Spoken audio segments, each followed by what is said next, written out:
তাহলে আজকের আমাদের প্রথম প্রোগ্রামের আমাদের দুইটা পার্টের মধ্যে প্রথম পার্টের প্রথম অংশ নিয়ে আমরা আলোচনা করলাম।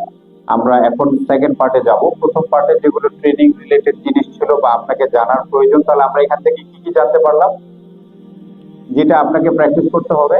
তাহলে আমরা যেটা জানতে পারলাম, আমাদেরকে হোয়াটসঅ্যাপে লাইভ লোকেশন শেয়ার করাটা আমাদেরকে একটু দেখে নিতে হবে। আমরা কিভাবে পরীক্ষায় অংশগ্রহণ করব দেখে নিতে হবে, এটার বিষয়ে আমাদেরকে একটু ধারণা রাখতে হবে। আর এর বাইরে যে আলোচনাগুলো আছে, যে আলোচনাগুলো আমরা করলাম, সেটা হলো যে আমাকে স্ট্যান্ডার্ড করে হাঁটতে হবে। আমার যাওয়ার আগে কি কি জিনিস কেনা ভালো, কোনটা বেশি জরুরি, এই জিনিসগুলো নিয়ে আমরা জানলাম। আপনারা এই নোটগুলো তো করেছেন না? যেগুলো প্রয়োজন সেগুলো তো নোট করেছেন, বিশেষ করে কন্টাক্ট নাম্বারটা ছবি তুলেছেন তো সবাই, না? আমরা সেকেন্ড আলোচনায় যাচ্ছি, বা সফরের শুরু থেকে শেষ পর্যন্ত আলোচনা। হজের সফরে যে কি লাগে, যে কি কি নেবেন, কি কি নেবেন। আমাদের তো নিউজ দেখি না, কাঁঠাল, আম, জর্দা, এগুলো ধরা পড়ে না? এগুলো নিবো না আমরা ইনশাল্লাহ? হ্যাঁ, যারা খায় তো নিব, সমস্যা নাই টুকটাক, কিন্তু পুরো প্যাকেট করে বিক্রির জন্য অথবা ফুফাতো ভাইয়ের জন্য নিয়ে যাব, এই যে কমন প্র্যাকটিস, এটা করার দরকার নাই। আপনি এই মুহূর্তে আপনি হাজী সাহেব, আপনি হজের সফরে যাচ্ছেন, তাই না? আর আমরা এই জাতীয় এমন কিছু দিব না যে জিনিসটাতে চেক ইন বলতে কি বোঝাচ্ছে, বুঝতে পেরেছেন তো? যেটা আমরা বোর্ডিং এ দিয়ে দিব, আমাদের সাথে থাকবে না। সাথে যেটা থাকবে হ্যান্ড লাগেজ, যেটা নিয়ে পরে আলোচনা করছি, ঠিক আছে না? এইটাতে আমরা, এই যেটা আমরা একটা ট্রলি দিব বললাম, হ্যাঁ, আমরা একটা দিব। আপনি কয়টা নিতে পারবেন? দুইটা? হ্যাঁ, দুইটা নিতে পারবেন চেক ইনে, একটা হাতে। তাহলে দুইটা নিতে পারবেন চেক ইনে।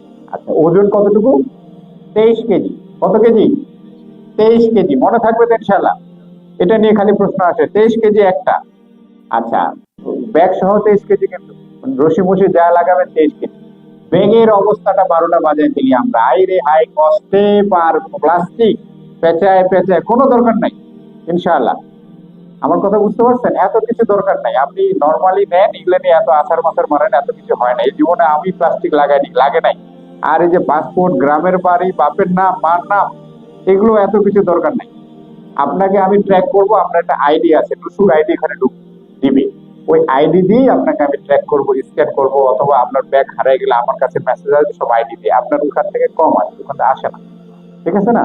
অতএব এত কিছু না, যেটা আমাদের অফিসিয়ালি যেটা দরকার সেটা হলো আপনাকে নতুন কার্ডটা, এগুলো আপনাকে হজ ক্যাম্পেই দিয়ে দিবেন সাদা, কেমন? আর আপনারা কি কি নেবেন এটা তো বলেই দিলাম। আর আপনার ছবি সম্বলিত একটা কার্ড আমরা এটা দিয়ে দিব সাদা, ওইটা ব্যাগের ভিতরে ঢুকানো থাকে, ঠিক আছে না? তাহলে আমরা চেক ইন লাগেজে কি কি নেবো বলে দিলাম তো। কি কি নিব? এমনিতেই সফরের ক্ষেত্রে কি কি নিতে পারি? আপনার পরনের কাপড়। পরনের কাপড় কতগুলো নিব? এখন পরনের কাপড় ওখানে কিন্তু হোটেলের মধ্যে আপনার ওই ওয়াশরুমে গিয়ে কাপড় ওয়াশ করে এরপর বারান্দায় গিয়ে শুকাবো, তারপর আয়রন করবো, এই সুযোগ কিন্তু নাই। আমার কথা কি বুঝতে পারছেন? এরকম সুযোগ কম থাকে। আপনি যেটা করতে পারেন, রুমের মধ্যে রশি রশি টাঙায় অনেকে দেয়, কিন্তু এখানে তো জানালা খোলা যায় না, শুকাইতে একটু স্যাঁতসেঁতে হয়। আবার শেয়ারিং রুম যদি হন, তাহলে আরেক ভাই বা আরেক বোনের কষ্ট হবে না? তাহলে এটা না করাই কি ভালো না? না, না পারতেই যেটা প্রয়োজন না সেটা করবেন, নাহলে দরকার নেই, কেমন?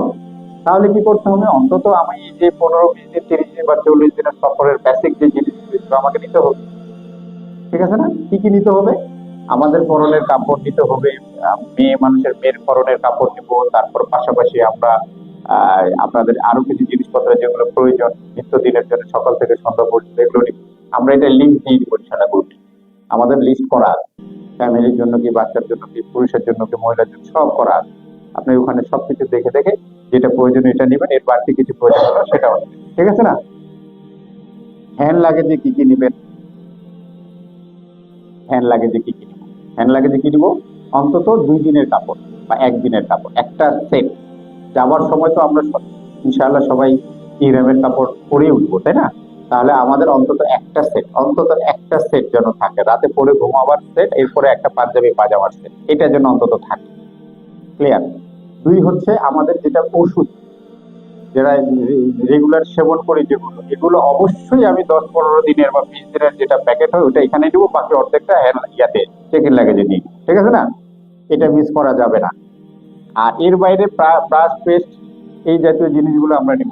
পাওয়ার ব্যাংক, ঠিক আছে?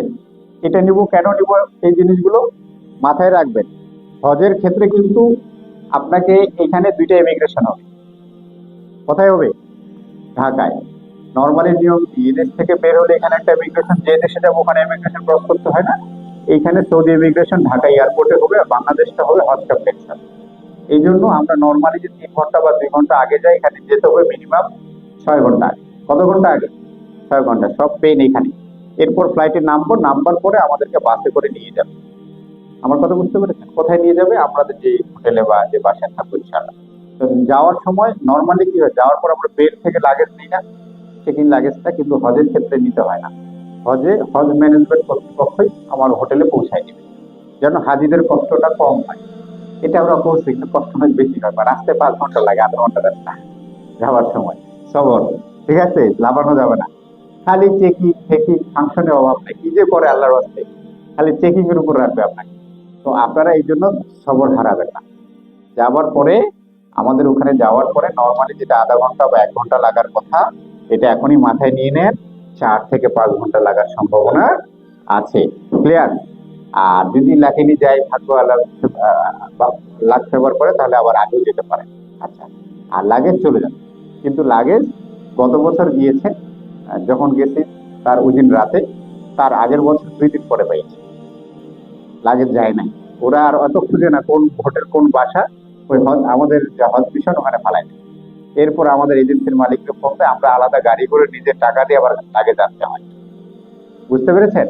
তো এই জন্য আপনারা যেটা করবেন, ওই অবকাশের লোগো লাগানো ব্যাগ ব্যাগ দেওয়ার কারণটাই মূলত এখানে, যেন আমরা আবার ওই হজ মিশন বা কোথাও হারাই গেলে দেখতে পারি এই ব্যাগটা আমার।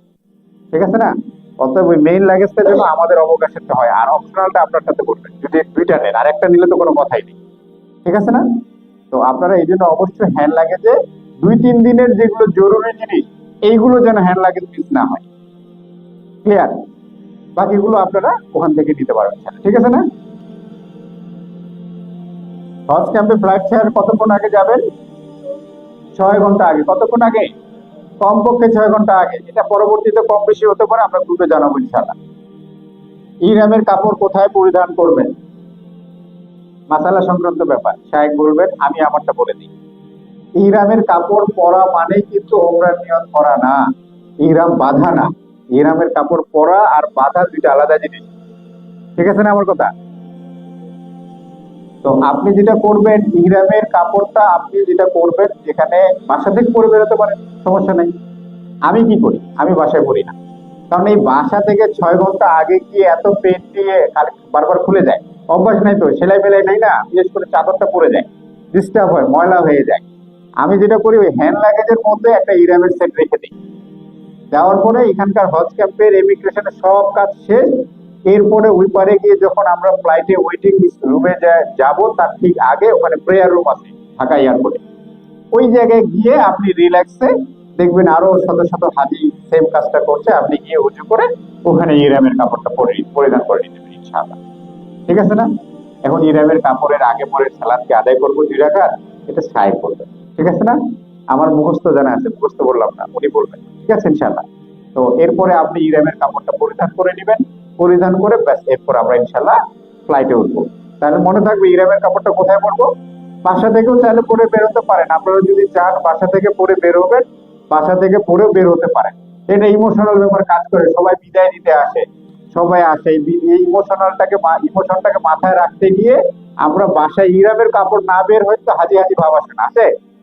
এই ভাবসাবের জন্য পড়ি, কিন্তু ইমোশন দিয়ে কাজ হবে না, কাপড় কিন্তু ময়লা হবে, আপনারই কষ্টটা কিন্তু আপনারই হবে। ঠিক আছে না আমার কথা? অতএব ওখান থেকে আপনি চাইলে ইরামের কাপড় কিন্তু ফ্লাইটে পরান, আমি ফ্লাইটে পরি মাঝে মাঝে, সৌদি এয়ারলাইন্সের প্রেয়ার রুম আছে। কারণ আমার শর্ত হলো নিয়তের আগে পড়লেই হলো। ল্যান্ডিং এর আনুমানিক 30 মিনিট 35 মিনিট আগে আমাকে মিকাত অতিক্রম করবো আমরা। ঠিক আছে ইনশাল্লাহ? তার আগে পরিধান করা নিয়েই কথা। ফ্লাইটে পড়ি আর এখানে পড়ি, যেখানে বসে পড়ি, বাট এখানে না পড়লে আবার সবাই ফেতনা হয়ে যেতে পারে। সবাই ইরামের কাপড় পরেন, আপনি না পড়লে যে অড লাগবে। আর জেনারেল ফ্লাইটে তো সব রকম যাত্রী ওঠে, এখানে প্রবলেম হয় না। ঠিক আছে না আমার কথা? তাহলে আমরা ইরামের কাপড় কোথায় পরিধান করবো? ক্লিয়ার? ওমরার নিয়ত কখন করবেন? আচ্ছা, ও ইহরামের কাপড় কোথায় পরবেন? ইহরামের কাপড়টা আপনারা, সরি, উমরার নিয়ত কোথায় করবেন? উমরার নিয়তটা শায়েখ আলোচনা করবেন এই বিষয়টি, কেমন? ওই উনার আলোচনা আছে, এরপরে ওই বিষয়টা উনি আলোচনা করবেন। ইহরামের সালাতের মাসালা কি, কে বলবেন? শায়েখ বলবেন। সিসার হোটেলে পৌঁছার পর কখন উমরা পালন করবে, এটা আমার পয়েন্ট চলে আসছে এবার। আমরা তাহলে মোটামুটি ক্লিয়ার। আমরা এক্সাম্পল দুপুর 2টায় ফ্লাইট, তাহলে আমরা হজ ক্যাম্পে কয়টা যাবো ইনশাল্লাহ? 6 ঘন্টা আগে। 6 ঘন্টা আগে কয়টা হয়? 8টা। সকাল 8টার মধ্যে ওইখানে ইন করবে ইনশাল্লাহ, কেমন? আর আপনার ডিস্টেন্স আপনার উপর ডিপেন্ড করে। যারা ঢাকার বাইরে থাকেন, হজ ক্যাম্পে কিন্তু থাকারও ব্যবস্থা আছে, যদি একটু মিসম্যানেজমেন্ট, থাকা খাওয়ার ব্যবস্থা আছে, খাওয়াটা নিজের টাকা দিয়ে খেতে হয়, বাট থাকা যায়, অথবা চাইলে হোটেলও থাকতে পারেন বাইরে যদি যান। যারা ঢাকার বাইরে থাকেন পরামর্শ একদিন আগে আসবেন, ঠিক আছে না? কারণ লং জার্নি করে যাওয়াটা বুদ্ধিমানের হবে না। আর দ্বিতীয় কথা হলো, এরপরে আমরা আকাশে থাকবো আনুমানিক কত ঘন্টা? 7 থেকে 8 ঘন্টা। টিকিটে লেখা থাকবে আনুমানিক 8 ঘন্টা। এটা বাতাসের উপর ডিপেন্ড করে, 1 ঘন্টা কম বেশি হয়, ঠিক আছে? নামবো কোথায়? জেদ্দা না মদিনায়? জেদ্দা এয়ারপোর্ট ইনশাআল্লাহ। জেদ্দা থেকে আমরা কোন ফ্লাইটে যাব? বিমান অথবা সৌদি আমরা জমা দিয়েছি, এখনো টিকিট পাই নাই, সব সরকারি ভাবে হয়, ঠিক আছে না? 3টা এয়ারলাইন, যে কোনো একটা হতে পারে, কি কি? সৌদি, বিমান, ফ্লাইনার। তবে আমরা বিমান অথবা সৌদিতে জমা দাও, আমরা প্রায়োরিটি নেই সৌদি এয়ারলাইন। গেল, সব টিকিটের একই দাম, কম বেশি নাই এখানে কিন্তু। আচ্ছা, তারপরে আমরা নামলাম। নামার পরে আমাদের ওখানে কাজ কি? ইমিগ্রেশন হবে না জেদ্দা এয়ারপোর্টে? হবে না, এটা এখানে হয়ে যাবে, ঠিক আছে না? তারপর ওখান থেকে আমরা উঠে গেলাম বাসে। বাসে উঠার সময় গ্রুপে যাবে না, যে আগে যাবে তাকে আগে উঠাবে। গলায় কার্ড নাম্বার থাকে। এবছরের সিস্টেম জানি না, গত বছর পর্যন্ত বলি, ইয়েলো, রেড, বিভিন্ন কালার দিয়ে দেয়। ওই জোন আছে, জোন ভাগ করা আছে। রেড হলে রেড বাসের জন্য রেড কালার, এই বাসে উঠবে, এই জোনে যাবে, ওদের ভাগ করা আছে ওখানকার সৌদি হজ ম্যানেজমেন্টের, আমাদের যে মোয়াল্লিম আর ওখানকার। তো আপনারা নাম্বার পরে আমার সাথে হতে পারে, না হতে পারে, আগে হতে পারে, পরে হতে পারে, ভয়ের কারণ নাই। অন্তত 2-4, অন্তত নিজের ফ্যামিলির মেম্বারটা যেন একটা গাড়িতে উঠেন, ঠিক আছে না? নাহলে ওই যে শয়তান পায়ে বসবে, টেনশনে ফেলাই দিবে তো আপনাকে। এই জন্য আপনারা যেটা করবেন, আপনারা ওখানে যেভাবে গাড়িতে ওনারা নিয়ে যায়, ওভাবে লাইনে গিয়ে নামার পরে লাইনে গিয়ে বাসে উঠে যাবেন। ওনারা জানে, আপনার ভিসা স্ক্যান করলে সব ইনফরমেশন ট্র্যাক করতে পারে, কোন হোটেল কোথায় কবে, সব কিছু ওনাদের কাছে আছে। ওনারা ওই হোটেলে ইনশাল্লাহ নিয়ে যাবেন, ঠিক আছে? ওই ড্রাইভার কথা বলবে না, আপনি বুঝবেন না। আবার যিনি ওখানকার মাধ্যম থাকে, মানে টেক কেয়ারে গাইড থাকে, সে ইংলিশ বুঝে না অথবা বাংলা বুঝে না, এরকম মিসম্যানেজমেন্ট হয়। এটা নিয়ে ভয়ের কারণে আপনি আপনার মতো করে উঠবেন। আর আপনার যদি মোবাইল অন থাকে, সমস্যা থাকে, সেটা আমরা ফোনে কথা বলতেই পারি, ক্লিয়ার? যাবার পরে আমরা কাজ করবো, ডিপেন্ড করবে ফ্লাইটটা কখন পৌঁছাচ্ছে। এমন যদি হয় যে আমরা ধীরে ধীরে পৌঁছে গেছি, তাহলে আমরা হয়তোবা 2-3 ঘন্টা একটা রেস্ট দিয়ে আমরা চলে যাবো ইনশাল্লাহ উমরা পালন করতে, ঠিক আছে? আর যদি এমন হয় মিড নাইট হয়ে গেছে, তাহলে হয়তো এমন হতে পারে একটু আরাম করে তারপর বেরোবো ইনশাআল্লাহ, ঠিক আছে? কারণ ইহরাম অবস্থায় বেশিক্ষণ থাকাটাও রিস্কি। ইহরাম অবস্থায় নিষিদ্ধ কিছু কাজ আছে, তার মধ্যে একটা হলো মাথায় কাপড় দেওয়া যাবে না বা টুপি পরা যাবে না। তো নর্মালি ওখানে তো সব এসি রুম হয়, ভুলে কি হয় ওই কম্বলটা মাথার উপরে উঠে যায়, ঠিক আছে না? এই কারণে এই জাতীয় জিনিসগুলো হতে পারে। সাবান দিয়ে হাত ধোয়া হতে পারে, অথবা আরেকটা কমন মিস্টেক, আমরা বকাঝকা করে দিয়ে দিতে পারি। এই যে জিনিসগুলো, এগুলো থেকে একটা মশা আসছে, ঠাস করে মারে দিচ্ছে, যদি ওখানে মশা পাওয়া যায় না, বাট বলছি কথার কথা, এই জাতীয় নিষিদ্ধ কাজগুলো হতে পারে। এই কারণে যত দ্রুত পারি যাওয়ার সম্ভব, হ্যাঁ? তবে আমরা ওখানে প্রয়োজনে 2টা গ্রুপ করে ফেলতে পারি। 2টা গ্রুপ বলতে না, প্রায়োরিটি থাকবে 1 নম্বর গ্রুপেই যাবো, করে চলে আসবো ইনশাল্লাহ। যদি কেউ অসুস্থ হয়ে যান বা শরীর কুলাচ্ছে না, জোর করে যাবেন না। হয়তোবা আপনারটা একটু পরে হবে, হয়তোবা আপনারটা একটু অন্যভাবে করার লাগবে, কিন্তু ইনশাল্লাহ হবে। তো শরীরের উপর প্রেশার দিয়ে জেদের উপর চলে গেলেন, ঘুম নাই, এই নাই, শরীর কুলাচ্ছে না, প্রেশার আছে, ডায়াবেটিস ফল করছে অথবা ডায়াবেটিস বেড়ে গেছে, দরকার নেই, ক্লিয়ার? আপনারা যেহেতু যাচ্ছি, তো আমরা হজ উমরা করতে, ওই জিনিসটা যেন সেন্সিটিভ মুহূর্ত, ওইটার জন্য আমরা সেন্সিটিভ ভাবে হ্যান্ডেল করি, ইমোশনালি না করি, ঠিক আছে? আর টাইম ম্যানেজমেন্টটা মাথায় রাখবেন। টাইম ইজ টাইম, টাইম বলছি তো বলছি, টাইম মতো কিন্তু কাজ করতে হবে, নাইলে কিন্তু মন খারাপ হয়ে যাবে। এরকম হয় যে ভাই আপনি জানেন না, আপনাকে তো বললাম আমি নামতেছি, এই নামতেছি বলতে গিয়ে 15 মিনিট নাই। ওই বেচারারও দোষ নাই, কারণ লিফটে সিরিয়াল পায় না। মক্কা মদিনায় 5 স্টার কেন, যত স্টারে হোটেল যান না কেন, যেখানেই যান না কেন, কমন সমস্যা কি? লিফটে জায়গা পাওয়া যায় না, সিরিয়াল পাওয়া যায় না। কেন, কে বলতে পারবে? কারণ সমস্যাটা হলো, একটা টাইমে সবাই নামে, একটা টাইমে সবাই ওঠে। নামাজ কেন্দ্রিক হয় না, 5 ওয়াক্ত নামাজ কেন্দ্রিক হয় যে, তো চাপটাকে এক সময় পড়ে না। যেমন আমরা যে বাসায় বা অফিসে লিফটগুলো ইউজ করি, সকালের দিকে লোড হয় বেশি না, সিরিয়াল হয়, পরে কি থাকে? তেমন থাকে না। সেম জিনিসটা হয়। তাহলে কি ওই লোকের দোষ নাই? ওই লোক কি করেছে 15 মিনিট বলে, কিন্তু পরবর্তীতে লিফটে গিয়ে মনে করেন আধা ঘন্টা দাঁড়ায় আছে। তো এখন আমি 15 মিনিট পর্যন্ত ওয়েট করার পর আমি বাস ছেড়ে দিলাম, আমি কি ঠিক করলাম না ভুল করলাম? কে বলতে পারবে? ঠিক করছে। এখন আপনার দিক থেকে কিন্তু কোনো দোষ নাই, বা আপনি কিন্তু কোনো জায়গায় ভুল করেন নাই, কারণ আপনি তো টাইম মতো আসছেন। তো আপনার ওই জিনিসটা মাথায় ছিল না, খেয়াল করতে পারেন নাই, দেরি হতে পারে। এখন আমি যদি এরপরও আপনার ওই জিনিসটাকে প্রায়োরিটি দেই, তাইলে তো বাকি বাসের 30 জন তো আমার উপর খেপবে। কত কথা হয় পিছন থেকে, খালি জ্ঞান দিবে আমার, খুব জ্ঞানের মধ্যে রাখবে। বুঝছেন? তো এই জিনিসটা গ্রুপ ম্যানেজমেন্টটা কিন্তু বিশাল জিনিস, দুই দিকে ব্যালেন্স করাটা। তো ওই জায়গায় কিন্তু মন খারাপ করবেন না। যা বলছি তো বলে ফেল, যা করতে করছি, ভুল যদি আমি করি, আমি মানতে পারলে কিন্তু আমি এর মতো করে চলতে হবে। যদি বলেন যে আমি এই রাস্তা দিয়ে না গিয়ে এই রাস্তা দিয়ে যাবো, ফর এক্সাম্পল বলেই ফেলছি, তো এই রাস্তা দিয়ে যাওয়ার পর জ্যামে পড়লাম, আপনি বলে ফেললেন যে ওয়ালাইকুম আসসালাম, আপনি বললেন যে না, আমি বলছিলাম না ওই রাস্তায় জ্যাম বেশি, আপনি বললেন, কারণ আপনার কথা রাইট আছে, কিন্তু আপনি বলবেন না ওই সময়। আমির বলে ফেলছে, আমির বলে ফেলছে। আমার কথা কি বুঝতে পারছেন? গ্রুপের স্বার্থে এই কথা আসা যাবে না, কারণ আমি তো ভালোর জন্য করছি, আমি তো মানুষ, ভুল হতে পারে, ইচ্ছা অনিচ্ছা যেভাবেই হোক। অতএব আমি বলে ফেলছি এই রাস্তায় জ্যাম করছে, তাহলে জ্যামটা নিয়ে যেতে হবে আপনাকে। ক্লিয়ার? পারবো না ইনশাল্লাহ?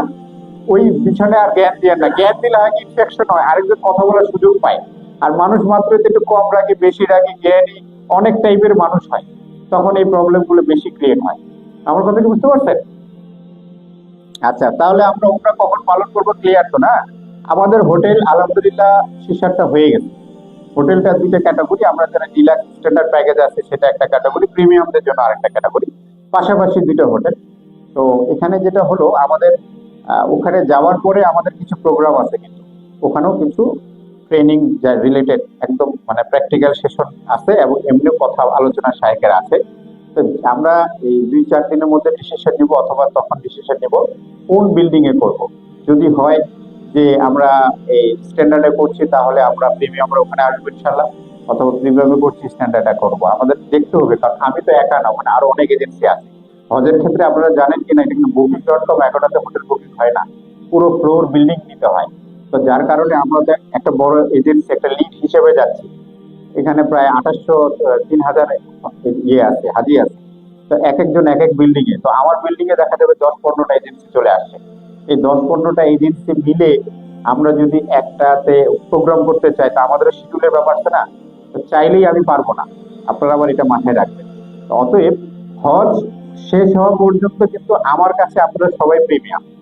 ওইখানে কিন্তু গত বছর এক হাজি বলেই ফেললো, ভাই কি প্রিমিয়াম দিলেন, ওই লোক যা খায় আমিও তা খাই, ও যে বাসে উঠে আমিও তা বাসে উঠি, তা আমি কি প্রিমিয়াম বললাম? উনি মানতেই পারে না ওনার প্যাকেজের দাম 3-4 লাখ টাকা বেশি। আচ্ছা বলেন তো, আমাদের প্রিমিয়াম প্যাকেজ বলতে কি বোঝানো হয়? শুধুমাত্র মক্কা মদিনার হোটেল, সার্ভিস সব সেম, আমরা আর ক্লাস রাখিনি। সৌদি এয়ারলাইন্স এর বিজনেস ক্লাস আলাদা সেল হয় না, মামা খালা থাকলে রিকোয়েস্ট করা হয়, এমনি হয় না। কেন জানেন? ওদের কমন কথা এয়ারলাইন্সে, হাজি সবাই প্রিমিয়াম, সবাই বিজনেস ক্লাস। ঠিক আছে আমার কথা? তো এই জন্য আপনারা কিন্তু হজ পর্যন্ত আমাদের মধ্যে কোনো চেঞ্জ পাবেন না, আমরা সব একরকম ট্রিট করবো। হজ শেষ, এখন আপনি আপনার মতো করে কি করবেন, ক্লাস ভাগ হবে, রুট ভাগ হবে। আমার কথা কি ক্লিয়ার?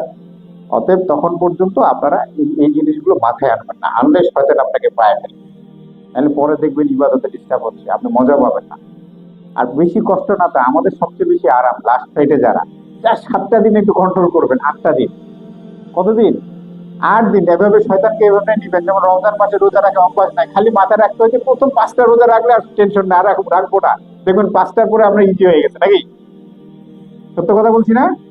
তাহলে বোঝা যাচ্ছে যারা যারা জি বলছি সবার রোজা থাকতে সমস্যা আছে নাকি?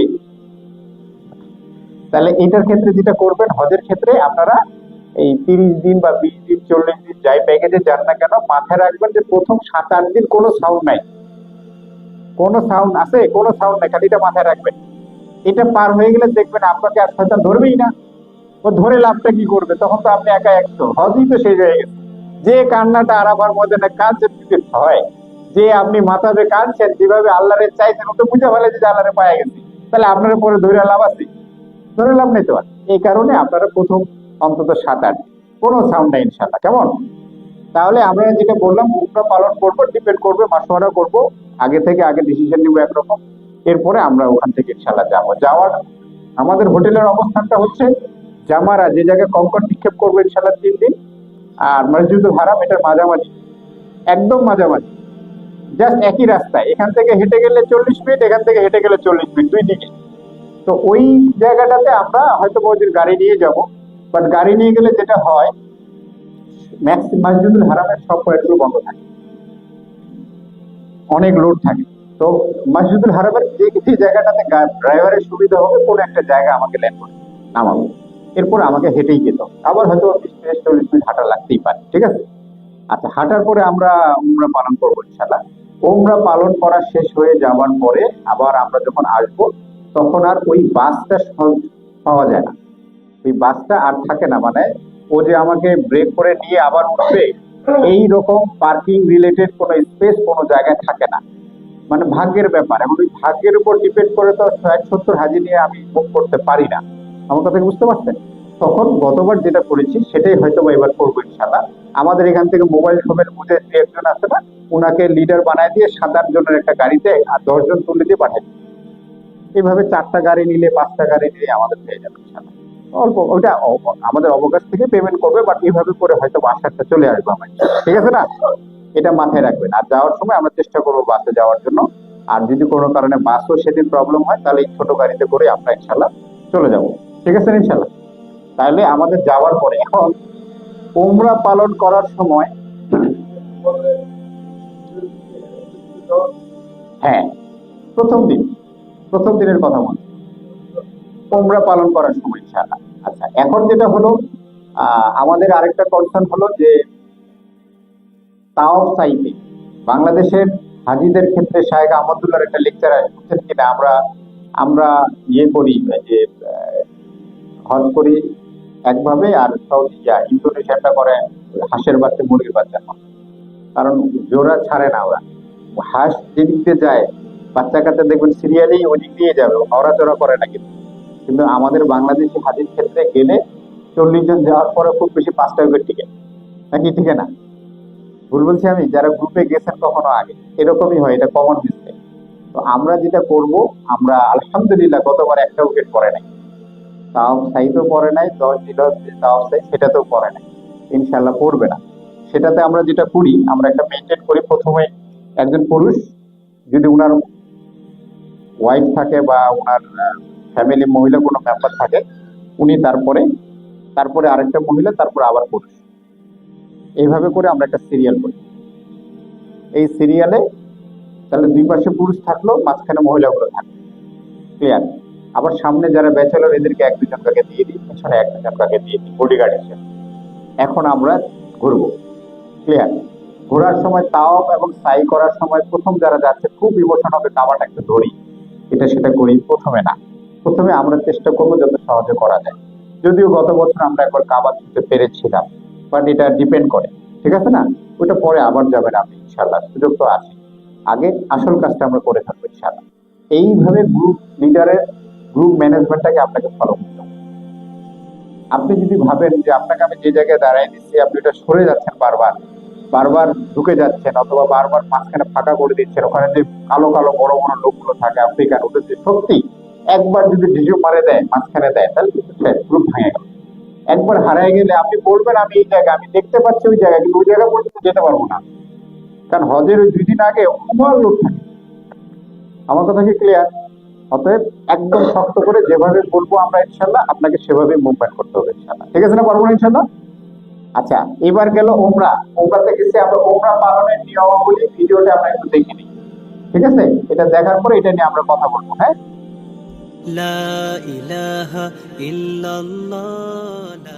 এই বছর আব্দুর রহমান তার স্ত্রীকে নিয়ে ওমরা করার নিয়ত করেছেন।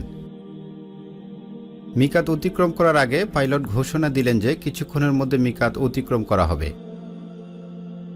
এই ঘোষণা শোনার পর আব্দুর রহমান এবং তার স্ত্রী উমরা করার জন্য মানসিক প্রস্তুতি নিলেন। উমরা এবং হজের জন্য 5টি মিকাত রয়েছে, সেগুলো হলো জুল হুলাইফা, জাতি ইয়র্ক, কারনে মানাজিল, ইয়া লামলাম এবং জুহফা। উল্লেখ্য যে কেউ যদি উমরার নিয়ত না করে মিকাত অতিক্রম করে ফেলে তবে তাকে অবশ্যই আবার নিকটস্থ মিকাতে এসে নিয়ত করে উমরা করতে যেতে হবে। আর যদি তা না করে তবে একটি দম দিতে হবে, অর্থাৎ কুরবানিযোগ্য কোনো পশু কুরবানি দিয়ে সম্পূর্ণ গোশতটি মক্কায় মসজিদুল হারামের গরিবদের মধ্যে বিতরণ করে দিতে হবে। নিজে এই কুরবানির গোশত খাওয়া যাবে না। ইহরামের কাপড় পরিধানের পূর্বে শরীরের গুপ্তলোমগুলো পরিষ্কার করা, নখ কাটা, গোসল করা, পুরুষদের জন্য শরীরে আতর লাগানো সুন্নত। তবে ইহরামের কাপড় পরিধানের পর আতর লাগানো যাবে না। পুরুষদের জন্য ইহরামের কাপড়। পুরুষরা ইহরামের কাপড় হিসেবে সেলাইবিহীন 2 টুকরা কাপড় পরবেন, একটি শরীরের নিচের অংশে লুঙ্গির মতো করে এবং অন্যটি গায়ে চাদরের মতো করে। মাথায় টুপি পরা যাবে না বা কোনো কিছু দিয়ে মাথা ঢাকা যাবে না। পুরুষরা পায়ের পেছনের গোড়ালির অংশ ঢাকা থাকে এরকম কোনো স্যান্ডেল পরতে পারবেন না। মহিলাদের জন্য ইহরামের কাপড়। মহিলারা ইহরামের জন্য সেলাইযুক্ত যে কোনো পোশাক পরিধান করতে পারবেন, কিন্তু মহিলারা ইহরামের হালতে নেকাব বা হাতমোজা পরতে পারবেন না। তবে পরপুরুষরা যাতে নিজের চেহারা দেখতে না পায় সেজন্য বড় ওড়না বা এ জাতীয় কোনো কাপড় দিয়ে নিজের চেহারা ঢেকে রাখবেন। এবার আব্দুর রহমান এবং তার স্ত্রী উমরা নিয়ত করে ফেললেন। নিয়তটি হলো লাব্বাইকা আল্লাহুম্মা উমরা। পুরুষদের এই উমরা নিয়ত মুখে উচ্চারণ করে বলতে হয়, কিন্তু মহিলারা মনে মনে পাঠ করবেন। এরপর আব্দুর রহমান এবং তার স্ত্রী তালবিয়া পাঠ করা শুরু করলেন। লাব্বাইক আল্লাহুম্মা লাব্বাইক, লাব্বাইক লা শারীকা লাকা লাব্বাইক, ইন্নাল হামদা ওয়ান নি'মাতা লাকা ওয়াল মুলক লা শারীকা লাক। তালবিয়া দলগতভাবে পাঠ না করে এককভাবে পাঠ করতে হয়। পুরুষদের একটু উঁচু আওয়াজে তালবিয়া পাঠ করতে হয় যেন একে অপরে শোনা যায়, কিন্তু মহিলারা মনে মনে পাঠ করবেন। এখন আব্দুর রহমান এবং তার স্ত্রী ইহরামকালে নিষিদ্ধ কাজগুলো মনে করতে শুরু করলেন। কাজগুলো হলো শরীরের যে কোনো অংশের চুল কিংবা পশম কাটা বা ছিঁড়ে ফেলা, নখ কাটা, ঘ্রাণযুক্ত তৈল বা আতর লাগানো, স্বামী স্ত্রীর সঙ্গম করা অথবা যৌন উত্তেজনামূলক কোনো আচরণ বা কোনো কথা বলা, শিকার করা, কোনো জীবজন্তু হত্যা করা, বিয়ের প্রস্তাব দেয়া বা এ জাতীয় কোনো ঘটকালি করা, মাথায় টুপি পরা বা কোনো কিছু দিয়ে মাথা ঢাকা, পুরুষদের ক্ষেত্রে পায়ের পেছনের গোড়ালির অংশ ঢেকে যায় এরকম জুতা পরা, হারাম এলাকার মধ্যে কোনো গাছ কাটা, পাতা ছেঁড়া বা উপড়ে ফেলা, ঝগড়া বিবাদে লিপ্ত হওয়া, পুরুষদের ক্ষেত্রে সেলাইযুক্ত কোনো পোশাক পরিধান করা। মক্কায় পৌঁছার পর আব্দুর রহমান এবং তার স্ত্রী তাওয়াফ করার জন্য কাবার দিকে যাওয়া শুরু করলেন। তাওয়াফ শুরু করার পূর্বে তারা তালবিয়া পাঠ করা বন্ধ করলেন। এবার তারা কাবা ঘরের যে কর্নারে হাজরে আসওয়াদ আছে সেই কর্নারে গিয়ে আব্দুর রহমান তার ডান কাঁধ খোলা রেখে শরীরের উপরের অংশে ইহরামের কাপড়টি পরলেন এবং দুজনে ডান হাত হাজরে আসওয়াদ বরাবর ইশারা করে বিসমিল্লাহি আল্লাহু আকবার বলে কাবাকে বাম দিকে রেখে তাওয়াফ শুরু করলেন।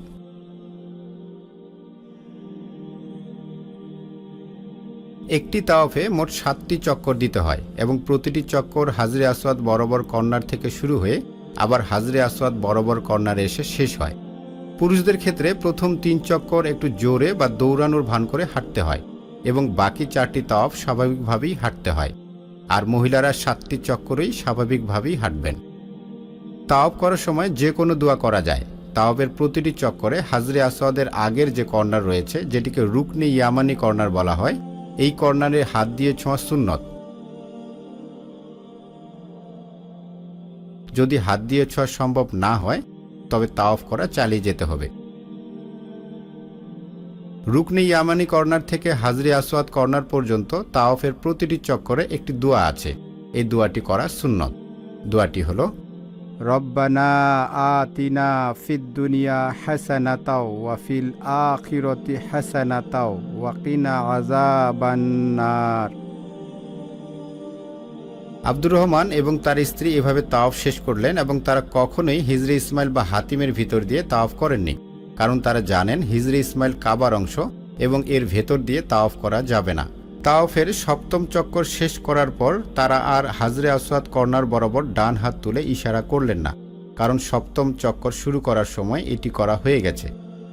এবার আব্দুর রহমান তার ডান কাঁধটি আবৃত করে ফেললেন এবং আব্দুর রহমান ও তার স্ত্রী কাবা ও মাকামে ইব্রাহিমকে সামনে রেখে 2 রাকাত তাওয়াফের ওয়াজিব নামাজ আদায় করলেন। যদি ভিড়ের কারণে উক্ত নামাজের জায়গায় তাওয়াফে নামাজ আদায় করা সম্ভব না হয় তবে মসজিদুল হারামের যে কোনো জায়গায় আদায় করলেই চলবে। খেয়াল রাখতে হবে যে মহিলারা পরপুরুষদের সাথে দাঁড়িয়ে বা পুরুষরা পর মহিলাদের সাথে দাঁড়িয়ে নামাজ পড়া যাবে না। তাওয়াফের ওয়াজিব নামাজে সূরা ফাতিহার সাথে প্রথম রাকাতে সূরা কাফিরুন এবং দ্বিতীয় রাকাতে সূরা ইখলাস পড়া উত্তম। যদি জানা না থাকে তবে সূরা ফাতিহার সাথে যে কোনো সূরা পড়ে নামাজ আদায় করা যাবে। তাওয়াফের নামাজ আদায় করার পর আব্দুর রহমান ও তার স্ত্রী দাঁড়িয়ে বিসমিল্লাহ বলে জমজমের পানি পান করলেন। এই সময় জমজমের পানি পান করা সুন্নত এবং পান করা শেষে বরকতের জন্য একটু পানি হাতে নিয়ে মাথায়, মুখে ও গায়ে মাখলেন। এরপর আব্দুর রহমান ও তার স্ত্রী সাই করার জন্য সাফা পাহাড়ের দিকে যাওয়া শুরু করলেন। সাফা পাহাড়ে ওঠার সময় তারা একটি দোয়া পড়লেন, ইন্নাস সাফা ওয়াল মারওয়াতা মিন শাআইরিল্লাহ। সাফা পাহাড়ে পৌঁছানোর পর আব্দুর রহমান ও তার স্ত্রী কাবার দিকে মুখ করে মুনাজাতের ন্যায় দুহাত তুলে দোয়া করলেন, যে দোয়াটি আমাদের নবী করিম সাল্লাল্লাহু আলাইহি ওয়াসাল্লাম করেছিলেন। লা ইলাহা ইল্লাল্লাহু ওয়াহদাহু লা শারীকা লাহু লাহুল মুলকু ওয়া লাহুল হামদু ওয়া হুয়া আলা কুল্লি শাইইন কদির। লা ইলাহা ইল্লাল্লাহু ওয়াহদাহু আনজাজা ওয়া'দাহ ওয়া নাসরা আবদাহ ওয়া হাজামাল আহজাবা ওয়াহদাহ। এরপর আব্দুর রহমান ও তার স্ত্রী তাদের পছন্দ মতো দোয়া করলেন। এভাবে তারা আবারও দ্বিতীয়বারের জন্য আরবিতে আগের দোয়াটি পড়লেন এবং এরপর নিজের পছন্দ মতো দোয়া করলেন। এভাবে আবারও তৃতীয়বারের জন্য তারা আরবিতে আগের দোয়াটি পড়লেন এবং এরপর নিজের পছন্দ মতো দোয়া করলেন।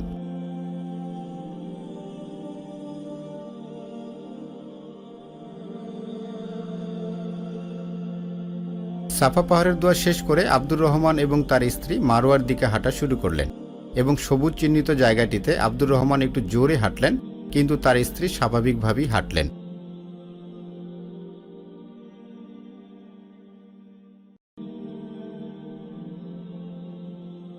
এরপর দুজনেই আবার স্বাভাবিকভাবেই হাঁটলেন। সাই করার সময় নির্দিষ্ট কোনো দোয়া নেই, এ সময় নিজের পছন্দ মতো যে কোনো দোয়া করা যায়। এভাবে তাদের একবার চক্কর দেওয়া শেষ হলো। মারোয়া পাহাড়ে পৌঁছানোর পর তারা সাফা পাহাড়ের ন্যায় 3 বার দোয়াটি করলেন।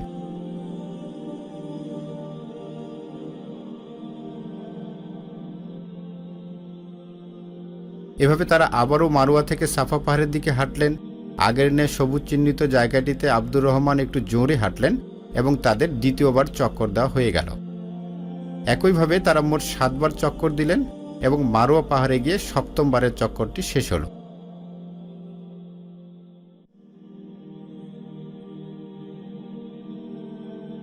সাই করা শেষে আব্দুর রহমান তার চুল মুন্ডন করলেন এবং তার স্ত্রীর মাথার চারদিকের চুলের অগ্রভাগের 1 ইঞ্চি পরিমাণ কেটে দিলেন। আব্দুর রহমান ও তার স্ত্রী উমরা শেষ করলেন এবং মনের মধ্যে আশা রাখলেন আল্লাহ তাদের উমরা কবুল করবেন ইনশাআল্লাহ। তাহলে আমরা দেখলাম উমরা পালনের নিয়ম, এটা আমাদের সামনে অনেক আলোচনা হবে ইনশাআল্লাহ। সাহেব বলবেন, আপনাদেরকে গাইড দেওয়া হবে ইনশাআল্লাহ। সাউন্ডটা মনে একটু কম নাকি না? ঠিক আছে, ঠিক আছে। তাহলে আপনারা এই যে যেটুকু দেখলাম, এটুকু থেকে কারো কোনো প্রশ্ন আছে? বুঝতে পারেন না এরকম? অবশ্য প্রথমবার দেখেছেন, এটা অনেকবার দেখা। আমরা এই লিঙ্কটা, এটা ইউটিউবে আছে, আমরা ইনশাআল্লাহ সামনে গ্রুপে দিয়ে দিব, আপনারা বারবার দেখার চেষ্টা করবেন। আর আমরা তো ইনশাআল্লাহ থাকবোই যখন উমরা পালনের সময়, প্রত্যেকটা পার্টের সাহেব আছে, আমরা ইনশাআল্লাহ টেক কেয়ার করবো। বাট তারপরে সবকিছু নিজের মধ্যে অ্যাসেট থাকা ভালো। আল্লাহ না করে কোনো কারণে অসুস্থতার কারণে গ্রুপে যেতে পারলেন না, অথবা আপনি গ্রুপ থেকে হারিয়ে গেলেন, একা একা উমরা পালন করছেন, ইত্যাদি যতগুলো বিষয় আসবে সবগুলোতেই যদি আপনি এই বিষয়টা আগে থেকে জানা থাকে তাহলে আপনার জন্য সুবিধা। ঠিক আছে না? তো আমরা এই জিনিসগুলো ইনশাআল্লাহ স্টাডি করব। সিম কার্ড কোথায় পাবেন? মানে যাওয়ার পরে একটা বড় আমাদের মধ্যে প্রবলেম হয় যে বাসায় কথা বলা, জানানো, বা সবাই অনেক দিক আগ্রহে থাকে যেহেতু লং জার্নি। তো আমরা তো বলে দিয়েছি যে আমরা ঢাকা থেকে রোমিং করা যায়, এখন ডাটা নেওয়া যায়। আপনারা আপনাদের মতো করে ডাটাটা নিয়ে নেবেন এখান থেকে। আর ওখানে গিয়েও লোকাল সিমটা ভালো, কারণ এই মোবাইলে তার ফোন দিয়ে কথা বলা ঝামেলা, সবসময় সবার হোয়াটসঅ্যাপ পাবেন না, অনলাইন পাবেন না, মাঝে মাঝে কিছু জায়গায় কিন্তু নেটওয়ার্কের ডিস্টার্ব হয়। এই জন্য আপনাদের লোকাল সিমটা থাকা ভালো। লোকাল সিমের মধ্যে আপনারা লিখে দিতে পারেন এসটিসি এবং মোবাইলিং, এই দুইটা কোম্পানি তুলনামূলক ভালো। এসটিসি সুগার টমি চার্লি, ঠিক আছে। এসটিসি অথবা মোবাইল জায়েন্ট না কি নামে আরো যে একটা আছে, এটার চেয়ে এই দুইটা ভালো। এগুলো কোথায় পাবো? এগুলো আমরা যখন আমাদের হোটেলে যাব, শিশার বাসায় যাব, যাওয়ার পরে ওই জায়গাটাতে আমাদের ওই হোটেলের নিচেই বুথ নিয়ে চলে আসে ওনারা, ওই মোবাইল কোম্পানির লোকই চলে আসে বসে। অথবা সেদিন পেলেন না, আমরা করবো, ব্যস্ত থাকবো, একদিন বা 2 দিন পরে পাবেন। বাট ওখানেই আপনি আশপাশে খুঁজলে ওখানে অথবা পাশের বিল্ডিং এ এখানেই পাবেন। ক্লিয়ার? এটার জন্য আপনার সময় নষ্ট করার দরকার নেই। অথবা মসজিদুল হারামে গেছেন, ঢোকা বা বের হওয়ার সময় রাস্তার পাশে পাওয়া যায়। কিন্তু আপনি যখন গ্রুপের মধ্যে থাকবেন তখন কিন্তু এগুলো কিনতে যাবেন না, কারণ গ্রুপ ছাড়া হয়ে যাবে না, আপনার একজনের জন্য আরো 40-50 জন অপেক্ষা করতে হবে। এই জাতীয় জিনিস যেন না হয়। ঠিক আছে ইনশাল্লাহ? সিশাদ হোটেলে আমাদের করণীয় কি, এটা শায়েক আলোচনা করবেন, তারপর আমি বলে দিলাম। আমাদের কিন্তু ওই জায়গাটাও মসজিদুল হারামের এরিয়ার মধ্যেই আছে। তো আমরা যেটা জানি যে বেশি কাজ করে যে 1 রাকাতে 1 লক্ষ রাকাতেরও বেশি সওয়াব পাওয়া যায়। তো ওই সওয়াবটা কিন্তু ইনশাল্লাহ আপনি সেখানেও পাবেন। অতএব ওখানে আমরা জামাতে আদায় করি, অথবা মসজিদের পাশে মসজিদ আছে, মসজিদে জামাত আদায় নামাজ পড়ি, তাহলে আপনারা ইনশাল্লাহ পাবেন। ওখানে ইমোশনালি খুব এক্সাইটেড হয়ে আবার পরের দিনে আমরা হারামের দিকে চলে যাই। এটা করার দরকার নেই প্রথম 2 দিন, হজের আগে। ঠিক আছে না? হজের আগের সময়টা দরকার নেই, কারণ ওই সময় আপনার মূল টার্গেট তো হচ্ছে হজ পালন। এই সময় এনার্জিটা লস করে, কারণ ওই সময় গাড়ি তেলে পাবেন না, 10 টাকার গাড়ি 300 টাকা নিবে, আবার নামাবে আরেক দিকে, আবার বের হওয়ার পর হারিয়ে যাবেন, দিবেন আমাকে ফোন, আবার আরেকজনকে ফোন, এই যে একটা মানে মেসাকার অবস্থা হয়ে যায়। এই জাতীয় জিনিস দরকার নেই। আমাদের টার্গেট কি? হজ পালন করা। আমরা অন্তত 7 দিলজ অথবা 8 দিলজ পর্যন্ত আমরা এখানে অবস্থান করি। হজ শেষ হোক, এখন আপনি ইচ্ছা মতো তাওয়াফ করবেন, সাই করবেন, না উমরা করবেন, কোথায় করবেন করেন, আর কোনো সমস্যা নেই ইনশাআল্লাহ। কেমন? তাহলে আমরা এই জিনিসটা কাজ করবো, হ্যাঁ। আর এখানে আমাদের সিশার হোটেলে ওখানে আমাদের 2টা ট্রেনিং আছে, প্র্যাকটিক্যাল ট্রেনিং 2টা আছে। একটা হচ্ছে যে যদি কোনো কারণে আপনি একা একা মসজিদুল হারামে যান, কোন পথ দিয়ে কিভাবে যাবেন, কিভাবে সহজে আসবেন। ঠিক আছে? আপনি এই জিনিসটা ওখান থেকে গিয়ে দেখতে পাবেন। ওইটা আমরা ওখানে একদিন, কোনো একটা দিন সম্ভবত আমরা ওটা করবো মাগরিবের পরে। ঠিক আছে না? গিয়ে আমরা অন্তত 1 রাকাত হারামে নামাজ পড়ে সবাই মিলে আবার চলে আসবো ইনশাআল্লাহ। এটা একটা প্র্যাকটিক্যাল। আরেকটা হলো জামারা। জামারা মানে যে জায়গায় আপনি কমফোর্ট নিক্ষেপ করবেন। ঠিক আছে? আমরা মোবাইল সাইলেন্ট করে থাকি, হ্যাঁ। আর আমাদের যেহেতু প্রোগ্রাম হচ্ছে, এটা কিন্তু আজকে থেকে ট্রেনিং শুরু গ্রুপের জন্য, কনসিডার করেন। তো আমরা যেটা করব যে ওই জায়গাটাতে গিয়ে আমাদের জামার কঙ্কর নিক্ষেপ, ওই জায়গাটাতে যদি আপনি একা একা কখনো যেতে হয় বা একা একা আসতে হয়, তাহলে কিভাবে আসবেন, কিভাবে যাবেন, ওই জায়গাটা প্র্যাকটিক্যাল আমরা একটু দেখাই। এছাড়া আমাদের 2টা ওখানকার সেশন আছে, আলোচনা আছে। আর তো ওই জায়গাগুলো আমরা গ্রুপে মেসেজ দিব, আপনারা অন টাইমে আসার চেষ্টা করবেন। কার জন্য আসবেন? আল্লাহর জন্য, নিজের জন্য, তাই না? হজ পালনের জন্য, আল্লাহর জন্য। আমি বলছি আসতে হবে বিষয়টা এরকম না, আসবেন ইনশাল্লাহ, লস হবে না। ঠিক আছে? যদি এমনও হয় যে আপনার প্রয়োজন নাই, আপনি বুঝেন অন্তত গ্রুপের স্বার্থ হলেও আসবেন, গ্রুপের সৌন্দর্য আছে না? এবার এক চিত্রে হজের বিষয়টা আমরা আলোচনা করি একটু বেসিক, হ্যাঁ, যে কোথায় কিভাবে হজটা আসলে কিভাবে পালন করব। হজের সংজ্ঞা কেউ জানেন? বলতে পারবেন হজ কাকে বলে? হজ কাকে বলে এটার একমাত্র প্রথম সংজ্ঞা হলো, অর্থ হলো নির্দিষ্ট দিনে নির্দিষ্ট জায়গায় অবস্থান করার নামই হজ। আপনি কোনো ইবাদত করতে পারেননি, নামাজ কালাম পড়ছেন আর বসেছিলেন, ইনশাল্লাহ আপনার হজ হয়ে যাবে। নির্দিষ্ট জায়গায় নির্দিষ্ট দিনে, ওই তারিখের আগে পরে করা যাবে না। একটা ডিউরেশন আছে, 8 থেকে 13 দিন হচ্ছে হজের সময়টা টোটাল। আর মূল হজের দিন তো হচ্ছে কোথায়? আরাফার দিন। ঠিক আছে না? তো আপনারা এই মূল দিনগুলো, মূল সময়গুলোতে আপনারা কিন্তু অবস্থান করার নামই হজ। এই জিনিসটা আমরা একটু চিত্রের মধ্যে দেখে নিই, হ্যাঁ। এইটা হচ্ছে পুরো ম্যাপটা, এই পুরো ম্যাপটাই হচ্ছে আমাদের মুভমেন্ট হবে এখানে। ঠিক আছে? আমরা একটু বুঝে নেই। প্রথমে আমরা এই যে সিশার হোটেল এখানে আছে, খেয়াল করেন, এখান থেকে এখানে এটা হচ্ছে মক্কা, মানে মসজিদুল হারামের এরিয়া কিন্তু এটা। ঠিক আছে? আমরা আছি এই জায়গায়, কেমন? আচ্ছা, এখান থেকে আমরা কোথায় যাব? প্রথমে মিনায় যাব ইনশাআল্লাহ। কত তারিখে যাব? 8 জিলহজ নিয়ম, কখন? বাদ ফজর। কিন্তু এটা কিন্তু 7 জিলহজও নেওয়া হতে পারে। এটা কার হাতে? সৌদি ম্যানেজমেন্টের হাতে। আমার কথা বুঝতে পেরেছেন? তো আমরা যেটা করব, কেন আগে নিতে হতে পারে, কারণ যে পরিমাণ ব্যক্তির জন্য যে পরিমাণ বাসের প্রয়োজন, এটা তো সৌদি থেকেই দিবি। আপনার ভিসার সাথে ওনারা টাকা তো নিয়ে নেয়, তো ওই পরিমাণ তো থাকে না। রাস্তারও ক্যাপাসিটি থাকে না, কতগুলো গাড়ি ঢুকবে কত গাড়ি বের হবে, এই জন্য ওরা শিডিউল করে দেয়। আবার আরেকটা হলো যে ওই ওখানে তো এসি না, এয়ার কুলার থাকে উপরে। এয়ার কুলারের মাথাটার নিচে যে থাকে একটু গরম পায়, আর একটু দূরে যে থাকবে সেকেন্ড রোতে সে একটু বাতাসটা বেশি পায়। আমার কথা কি বুঝতে পারছেন? তো যারা আগে থেকে পুরোনো যায়, আগে গেলে কি ভালো ভালো জায়গাগুলো নাই। আমার কথা কি বুঝতে পারছেন? যদি আপনি লেটে যান, 8 তারিখে সকালে যান নিয়ম সুন্নাহ অনুযায়ী, তাহলে কিন্তু এই জায়গাগুলো পাবেন না, নিশ্চিত থাকেন এই মাঝখানে আসতে হবে আপনাকে। ঠিক আছে? আচ্ছা, আমরা গতবার কিন্তু মাঝখানে ছিলাম, আমরা মাসোয়ারা করলাম শাহেকের সাথে, যেহেতু আমাদের বাস ছিল গতবার স্টেট বাইক, আমরা ভিআইপি বাস নিয়েছি, এবার নেই নাই। কেন নেই নাই? এবার এই জন্যই নেই নাই, বিনা মুজদালিফা আরাফা আমরা ট্রেন পেয়ে গেছি আলহামদুলিল্লাহ। ওই ট্রেনের জন্য ট্রেন পেয়েছি, বাকি একদিনের জন্য চ্যালেঞ্জ থাকে, একদিনের জন্য এতগুলো টাকা, এই জন্য আমরা এটা অফ করে দিয়েছি। ওটা পরের দেখা যাবে কি করা যায় ইনশাআল্লাহ। আমার কথা কি বুঝতে পারছেন? তাহলে এবারও হয়তো বাস থাকলে স্টেট বাই থাকতো, আমরা তো যেতেই পারবো, ওই প্রথম দিন স্টেট বাই নাই, আমাকে গাড়ি তো দিবেই। তো গতবার গাড়ি ছিল যেহেতু আমরা ফজরের পরে গেছি, কিন্তু আমি আগে বলে দিয়েছি এই সমস্যা হতে পারে, সব হাজি বলতে কোনো সমস্যা নেই, আমরা প্রসেস অনুযায়ী যাবো ইনশাআল্লাহ, আল্লাহর জন্য করবো। ঠিক ওখানে গিয়ে আলহামদুলিল্লাহ আমরা সেটা হয়ে গেছি। ঠিক আছে? তো আমরা মিলায় যাবো এখানে কত তারিখে ইনশাআল্লাহ? এই যে 8 তারিখ, সিসা টু মিনা। খেয়াল করছেন? এরপরে আমরা যাব কোথায় ইনশাআল্লাহ? আরাফা। এই যে আরাফা কর্নারে, ঠিক আছে, এই কর্নারে আরাফাতে যাচ্ছি। আরাফাতে মিনা থেকে আরাফা যাবো, কবে যাব? 9 তারিখ। 9 তারিখে মিনা টু আরাফা, আবার রাতের বেলা মাগরিবের পরে চলে যাব মুজদালিফায়। ঠিক আছে? আবার এই যে মুজদালিফা চলে আসবো, এটা 9 তারিখেরই সফর। সকালে গিয়ে আবার এখানে আসা। এই আরাফাতে যাওয়ার ক্ষেত্রেও কিন্তু মিনা থেকে আরাফা যেদিন আসবো, এটাও কিন্তু আমাদের যাওয়ার নিয়ম 9 তারিখ বাদ ফজর, কিন্তু ওটা 8 তারিখও হতে পারে। আচ্ছা, আবার এখানে আরেকটা চ্যালেঞ্জ। কি চ্যালেঞ্জ? আমাকে বলা হলো যে আপনি রেডি থাকেন, এশারের নামাজ পরে রেডি থাকেন, গাড়ি আসবে।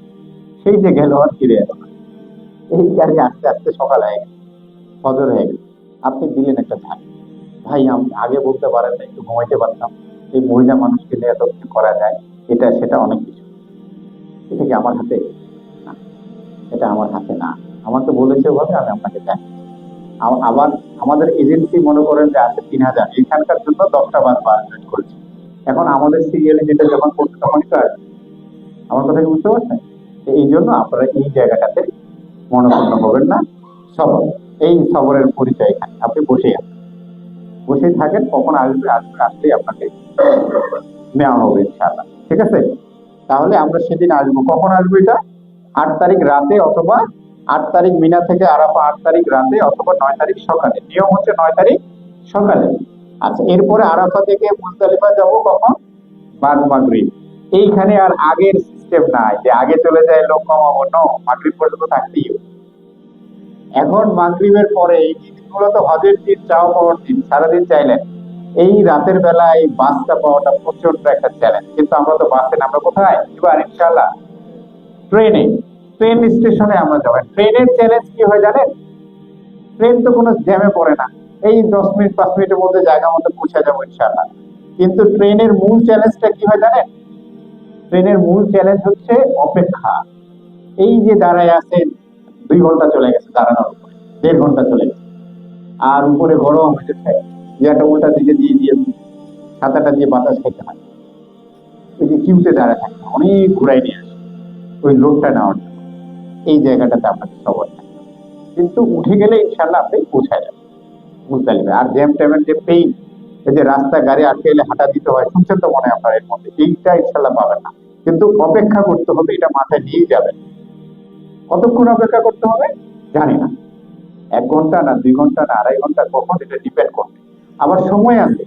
ফর এক্সাম্পল মুজদালিফা থেকে যখন আরাফা থেকে মুজদালিফা যাবো, মাগরিবের পর পর প্রচুর লোড থাকে।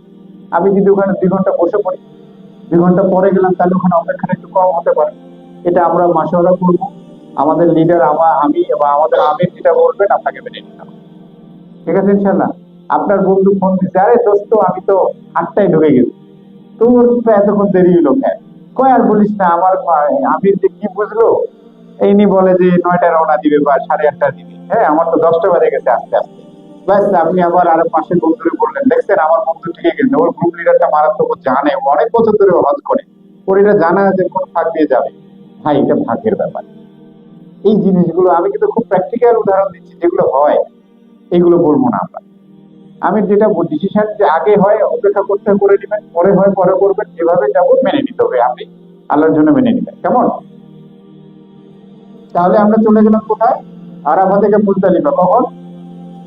9 তারিখ বাদ মাগরিব, হয়তো বা রাত 9টা থেকে 10টার মধ্যে ইনশাআল্লাহ আমরা পৌঁছাবো আশা করি। কয়টায়? রাত 10টা বা 11টায়, যখন পৌঁছানোর পরে আমাদের কাজ কি ওখানে? কাজ হচ্ছে ওখানে জাস্ট ওয়াশরুম ওপেন আছে, পুরুষ মহিলা আলাদা যাবো, ওখানে কার্পেট বিছানো থাকে, সৌদি গভর্নমেন্ট থাকে, কিন্তু ট্রেন জোনটাতে চাপ বেশি থাকে। ট্রেন জোনটা একটা নির্দিষ্ট জোন, তো বাইরের লোক আসতে পারে না, এখানকার লোক বাইরে যেতে পারে না। ওই জোনটাতে চাপটা বেশি থাকার কারণে কার্পেট অনেক সময় ধুলো টুলো থাকে, ধারে যদি ইরামের কাপড় যেটা আছে ওই যে একটা এক্সট্রা নিয়ে নিবেন যাওয়ার সময়, এটা আমরা পরে লিখে দিব, কখন কবে কি কি নিয়ে যাবেন, এটা আমাদের কন্টিনিউ যাবে আপনার কাছে ইনশাআল্লাহ। তো আপনারা ওইটা দিয়ে শুরু করবেন। খাওয়া দাওয়া, মুজদালিফায় কোনো খাওয়া দাওয়া দেয় না, ভয় পায় না, খাওয়ার ইয়েও না, না কম খাওয়া ভালো, না খাওয়া, এবার ফল টল কিছু একটা পাওয়া যেতে পারে, ওইটা নিয়ে পরে আলোচনা করবো। তবে আরাফা থেকে যখন আসবেন তখন আপনারা ওই ওখান থেকে খেজুর বা ফ্রুট যেগুলো দেয় খাবার, কিছু একটা একটু পানি এটা ব্যাগের মধ্যে রাখবেন, ঠিক আছে ইনশাল্লাহ। তারপরে আমরা মুজদালিফা রাত্রি যাপন করলাম। মুজদালিফা থেকে জামারা যাওয়া আলোকটা ফজর সালাত আদায় করে রসুল হাত তুলে ওনার বগল দেখা গেছে, এভাবে অনেকক্ষণ দোয়া করেছেন, দোয়া করার পরে গিয়েছেন। তো আমাদের শায়েখ আছেন এই বিষয়ে কথা বলবেন ইনশাল্লাহ। তো আমরা সেখানে দোয়া পালন করবো ইনশাল্লাহ। দোয়া পালন করার পরে আমরা ওখান থেকে রওনা দিয়ে দেবো কোথায়? জামারায়, ঠিক আছে। জামারা বলতে আসলে নিয়ম হচ্ছে মিনায়, কিন্তু মিনার যে মিনা আমরা যে মুজদালিফায় থাকি আমাদের টেন্টটা আসলে এই আশপাশেই থাকে। বাংলাদেশ জোনের টেন্টটা ডি টেন্ট যেটা জেনারেল টেন্ট এইদিকেই থাকে, এই কারণে এখানে এই আবার যদি এখানে যাই এখান থেকে ওখানে যাই অনেক লেন্দি প্রসেস হয়ে যায়, একবার সারা রাত জাগা না দিয়ে শরীর ছেড়ে দেয়। এই কারণে আমরা সরাসরি চলে যাই কোথায়? জামারায়। এখান থেকে আবার আমরা ট্রেনে চলে যাবো ইনশাআল্লাহ, ঠিক আছে। জামারায় যাওয়ার পরে ওখান থেকে প্রথম দিন আমরা কঙ্কর নিক্ষেপ করবো কোনটাতে? বড় জামারায়, মানে বড় শয়তান বলি যেটাকে আমরা, আসলে জামারা, ওটাতে আমরা কঙ্কর নিক্ষেপ করবো ইনশাআল্লাহ, ঠিক আছে। তাহলে এটা আমরা জেনে নিলাম, এটা কত তারিখে যাব? 10 তারিখে। 9 তারিখে গেলাম, 9 তারিখে আমরা এখান থেকে মুজদালিফাতে আরাফা থেকে গেলাম, যাওয়ার পরে জামারা এলে কঙ্কর নিক্ষেপ করলাম 10 তারিখে, ঠিক আছে। আচ্ছা এইখানে খেয়াল করেন, এই যে জামারা থেকে আমরা মসজিদুল হারামে যাব, মসজিদুল হারামে যাওয়ার নিয়ম, ওখান থেকে কঙ্কর নিক্ষেপ করার পরে আমাদের নিয়ম হচ্ছে আমরা 5টা কাজ 4টা কাজ আছে সিরিয়ালি করার কথা। তো এরপরে চলে আসে আমাদের কুরবানি এবং আমাদের তাওয়াফ সাই। ওই তাওয়াফ সাই করার জন্য আমরা যাব কোথায়? এখান থেকে মসজিদুল হারাম। তো এখান থেকে জামারা থেকে বের হয়ে হাতের বামে রাস্তা আছে, এই দিক দিয়ে গেলে মসজিদুল হারাম যাওয়া যায়, টিন শেড করে সৌদি গভর্নমেন্ট একটা ছাদের মধ্যে টিন শেড করে দিয়েছে, কিন্তু আমরা সেটা করি না। আমরা যেটা করি, আমরা এখান থেকে 40 থেকে 50 মিনিট হাঁটা আমরা শেষের হোটেলে যাই, এখান থেকে পরে হারামে যাই। কেন যাই? ঝানে পানি থাকে না ওই দিন। এই যে 2 দিন 3 দিন গোসল নাই, গ্রামের কাপড় অবস্থা থাকা, খাওয়া নাই, অনেক রকম ইস্যু হয়। তো আমরা এখানে গিয়ে হালাল হয়ে ফ্রেশ হয়ে খাওয়া দাওয়া করে একটা ঘুম দিই। আবার খাওয়া দাওয়া আবার ওই গতবার 4টার সময় খাওয়া হয় না, কারণ ওই সময় কিন্তু গাড়ি ঢুকতে পারে না, যা থাকে খাইলাম আর না খাইলাম। এই দিন গিয়ে একটু রেস্ট নিয়ে আমরা বিকেলের দিকে সবাই আবার এখান থেকে ইনশাল্লাহ চলে যাবো কোথায়? মসজিদুল হারাম। গিয়ে কি করবো? তাওয়াফ করবো ইনশাআল্লাহ, ঠিক আছে না? আর এবারের যে হাজি বা কুরবানি যেটা, এটা কিন্তু আমাদের হাতে আর নাই, সৌদি গভর্নমেন্ট দিয়ে দিয়েছে। আমি যতটুকু জানতে পারছি ওরা হয়তো মেসেজ দিবে যে সকাল 10টার পরে সবাইকে হালাল হবে বাই ডিফল্ট। আগে মেসেজ আসতো, এবার মনে হয় সেটা অফ করে দিয়ে বলবো 10টার পরে হালাল হয়ে যাবে, ওনারা এর মধ্যে কুরবানিটা দিয়ে দিবে, ঠিক আছে। তাহলে আমরা এই জায়গায় আসবো ইনশাআল্লাহ। এখান থেকে আমাদের পরের স্টেজে হচ্ছে আমরা আবার মসজিদুল হারাম থেকে মিনা চলে আসবো। তবে আবার আমরা যেটা কাজ করি, আমরা এই মসজিদুল হারামে তাওয়াফ সাই করে আবার শিশার হোটেলে যাই, কারণ সবাই নাহলে তো একখানে হয় না, তাওয়াফ সাইয়ের সময় অনেকে হারায় যায়, আগে পরে হয় না। এখান থেকে আমরা একখানে হই, এখান থেকে আবার আমরা এখানে মিনে আসি। তো আমাদের যেটা হলো এই যে গাড়ির যে ব্যাপারটা, তো মূল আমাদের জামারাতে যে গেলাম, আমাদের খেয়াল করেন আমরা জামারা থেকে এটা হাঁটতে হচ্ছে, ক্লিয়ার? এই দিন এই হোটেলটা খুব, অনেকে বলে এই হোটেলটা মসজিদুল হারামে হলো, হারামের কাছে থাকতে পারতাম, কিন্তু ওই দিন এই যে আপনি 50 মিনিট বা 1 ঘন্টার ডিস্টেন্স এইদিকে ব্রেক করতে পারলেন সাব স্টেশনে, এটা আপনার কাছে নিয়ামতের মতো মনে হবে। আমাদের পুরনো হাজী সাহেব আছেন এখানে, যারা গত বছর হজ পালন করছেন, মাসরুফ ভাই আছেন, ওই যে পিছনে আমাদের স্যার আছেন, ওনাদের কাছ থেকে শুনলেই বুঝবেন ওইটা খুব নিয়ামতের, কারণ জানে আর পানি থাকে না। আর এত ইমোশন দিয়ে তো কাজ নেই, আর আমাদের করবেনটা কি, আপনি নামাজই তো করবেন, নামাজ তো ঢুকতেই পারবেন না ওই সময়, হজের 2-1 দিন আগে, ক্লিয়ার? তো আমাদের আপনার যেটা হলো, জামারা থেকে আমরা এখানে মসজিদুল হারাম এটুকু হাঁটতে হবে। এই জামারা থেকে এই হোটেল পর্যন্ত আনুমানিক 50 মিনিট, কিছু কম বেশি। ওকে, এটা হেঁটে এখানে যেতে হবে। এখান থেকে আবার আমরা যখন হারামে যাব, হেঁটে যেতে হবে। গাড়ি চাইলে করা যায়, খুব ভেঙে যেতে পারে, কিন্তু আবার হোটেলে ওখান থেকে হারামে যা ডিস্টেন্স কত, আনুমানিক 50 থেকে 60 মিনিট। আবার গাড়ি গেলেও গাড়ি কাছে থামবে না, সে আবার হয়তো 20 মিনিট আগে যাবে, কিন্তু গাড়ি নড়তে পারে না, সেদিন গাড়ি খুব হ্যাট্রিক থাকে। ঠিক আছে? এরপরে মসজিদুল হারাম থেকে আবার আমরা এই সিজার হোটেলে এসে, এইখান থেকে মিনার ডিস্টেন্সটা একটু বেশি, 7-8 কিলোমিটার হয়ে যায়। এটা এখন পর্যন্ত আপনাদের রিটেন কপি দেওয়া আছে, হেঁটে, বাট স্পেশাল বাস থাকলে বাসে যাব, এটা ছিল। বাস যেহেতু নেই নাই, ইনশাআল্লাহ অবকাশের পক্ষ থেকে আমরা চেষ্টা করব। ঠিক আছে? কারণ এতটা রাস্তা রাতের বেলা তো চোর কুলায় না, এটা আমরা দেখবো ইনশাআল্লাহ। ছোট গাড়ি বড় গাড়ি যেভাবে হোক আমরা ওটা অন স্পটে দেখা যাবে। তবে এইখানে একটা চ্যালেঞ্জ আছে। চ্যালেঞ্জটা কি, আমরা যখন এইখান থেকে চলে আসবো মিনায় 10 তারিখ রাতে, সেদিন কিন্তু ওই গাড়িটা কিন্তু নিচে নামবে না, ওইখানে ফ্লাইওভারের মতো করা আছে মিনায়, একটা জায়গা পর্যন্ত গিয়েও সে বলবে তুমি নেমে যাও, আপনাকে নেমে 10-15 মিনিট হেঁটে যেতে হবে। ওইখানে আপনি যদি বলেন আমাকে ওই তাবু পর্যন্ত যেতেই হবে, গতবারের আগেবার এক হাজি তো আমাকে, আমি চিনে নাই প্রথমে, আমাকে ইচ্ছা মতো ঝাড়ি টাড়ি দিয়ে ঠেকা ফেলেছে, আমি তো কিছু বলতে পারি না, আমাকে হজে আসছি। পরে ওনাকে নেমে বুঝাইলাম এটা তো আমার হাতে না, মানে আপনি আমাকে তো কিনে ফেলান নাই, বা আমি তো আমার যে সৌদি গভর্নমেন্টকে কিনে ফেলাই নাই, ওনাকে আমি কিভাবে ফোর্স করবো যে আপনাকে গাড়িটা নামতেই হবে? আমার কথা কি বুঝতে পারছেন? এই কারণে আপনাদের এখানে যেটা হলো, কাছাকাছি কোথাও যাবে, গিয়ে আপনাকে এখানে নামতে হবে, একটু হেঁটে যেতে হবে। ঠিক আছে? তাহলে আমাদের কি মোটামুটি জানা হলো কবে কি? 8 তারিখে কোথায়? হ্যাঁ, মানে আমাদের বাসস্থান থেকে যাব আমরা ইনশাল্লাহ মিনায়। 9 তারিখ আরাফা যাব। কখন যাব? বাদ ফজর ইনশাআল্লাহ, ক্লিয়ার? আর যদি ম্যানেজমেন্টের কারণে আগে পরে হয়, ওটা পরে দেখবো। এরপরে 9 তারিখ মাগরিবের পরে কোথায় যাবো ইনশাআল্লাহ? মুজদালিফায় যাব। মুজদালিফায় যাওয়ার পরে মুজদালিফা থেকে আমরা এরপরে আবার হোটেল জামারে যাব কখন? 10 তারিখ কখন? হ্যাঁ, ফজরের পরে। ওকে, এরপরে আমরা এখান থেকে জামারা থেকে আমরা আবার এই শিশার হোটেলে খেয়ে মাসজিদুল হারামে তাওয়াফ করে আবার মিনায় ব্যাক করবো, সব 10 তারিখ। সবচেয়ে চ্যালেঞ্জ হয় 10 তারিখ, হজের দিন। ঠিক আছে? হজের পরের দিন। ওকে, এরপরে আমরা মিনায় অবস্থান করলাম। মিনায় অবস্থান করার পরে আমরা এখানে থাকলাম 10 তারিখে, ক্লিয়ার? 10 তারিখে খেয়াল করছেন, মুজদালিফা থেকে জামারা, জামারা থেকে শিশাবে, হারাম টু মিনা, এই টোটালটা আনুমানিক কত কিলোমিটার? 26 কিলোমিটার। এটা গুগল বলে, কিন্তু গুগল বলে লাভ নাই, ওই যে জায়গায় দিচ্ছে আমরা জানি না কোথায়, এটার সাথে আরো 5-10 কিলোমিটার অ্যাড করলে সমস্যা নাই, মাইনাস করবেন না। কত কিলোমিটার? 26টা একটু জোরে বলতে হবে তো। 26, হ্যাঁ, এটা মাথায় রাখবেন, 26 কিলোমিটারের ক্যাপাসিটি আমার শরীরে থাকতে হবে। অতএব এখন থেকে 30 মিনিট হাঁটেন, এরপরে 40 মিনিট, এরপরে রোজার মাসটা চলে আসছে, আর তো হাঁটা যাচ্ছে না তেমন, এটা পরে আপনারা বাড়াইতে বাড়াইতে মিনিমাম 6 কিলোমিটার টানা আপনি হাঁটতে পারেন। এইটা মাথায় শরীরে নিয়ে যেতে হবে। অন এভারেজ মিনিমাম কত কিলোমিটার? 6 থেকে 8 কিলোমিটার টানা, অন্তত যাওয়ার 1 মাস আগে যেন এটা হাঁটা হয়, হাঁটলে লস নাই। ঠিক আছে? এটা শরীরে নিয়ে যেতে হবে, কিন্তু ওখানে গিয়ে তাহলে বিপদে পড়ে যাবো আমরা। ঠিক আছে না? তারপরে আমরা এই আমাদের কাজ কি এখন? আমাদের কাজ হচ্ছে জামারা থেকে মিনা, মিনা থেকে জামারা। এটা কত তারিখে? 11 তারিখে। 11 তারিখে আমাদের কোনো কাজ নাই, গিয়ে ঘুম, ঘুম দিয়ে আমরা থাকলাম মিনায়। মিনা থেকে আমরা আবার জামারা গেলাম, 3টা জামারায় কঙ্কর নিক্ষেপ করলাম, আবার দোয়া আছে শাইখ বলবেন ইনশাল্লাহ, আবার ওখান থেকে ব্যাক করে আবার মিনায়। 11 তারিখ কোনো কাজ নাই, আর কোনো কাজ নাই, আর বসে থাকবো, শাইখ কথা বলবো ইনশাল্লাহ, ক্লিয়ার? কিসে যাব? না, ট্রেনে ইনশাল্লাহ।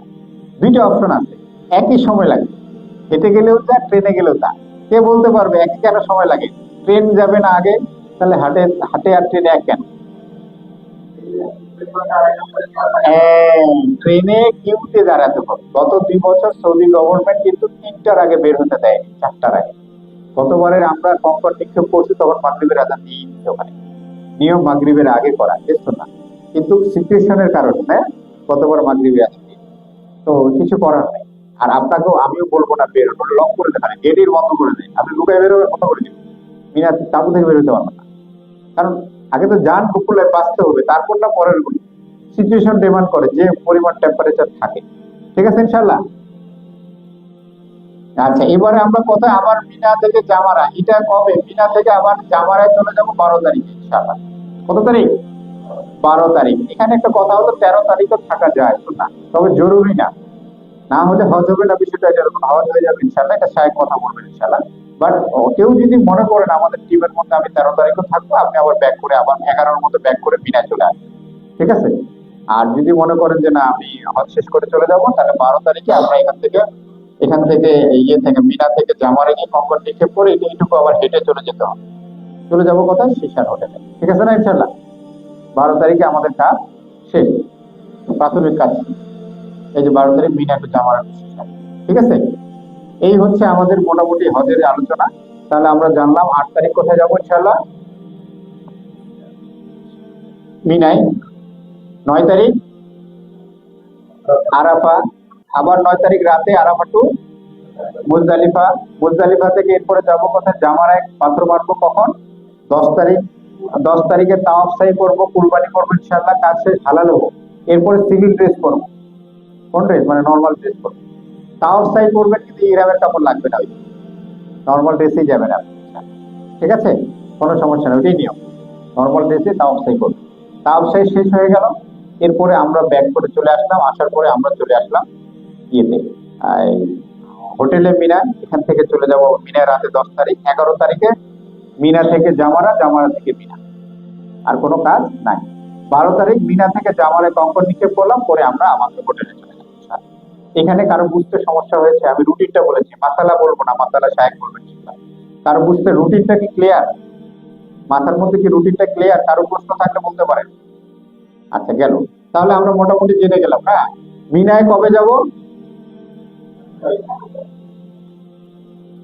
আর যদি মিনায় যাওয়ার সময় ব্যাগে কি কি নেবো জানেন? আমরা পরে এটা লিস্ট দিয়ে দিব।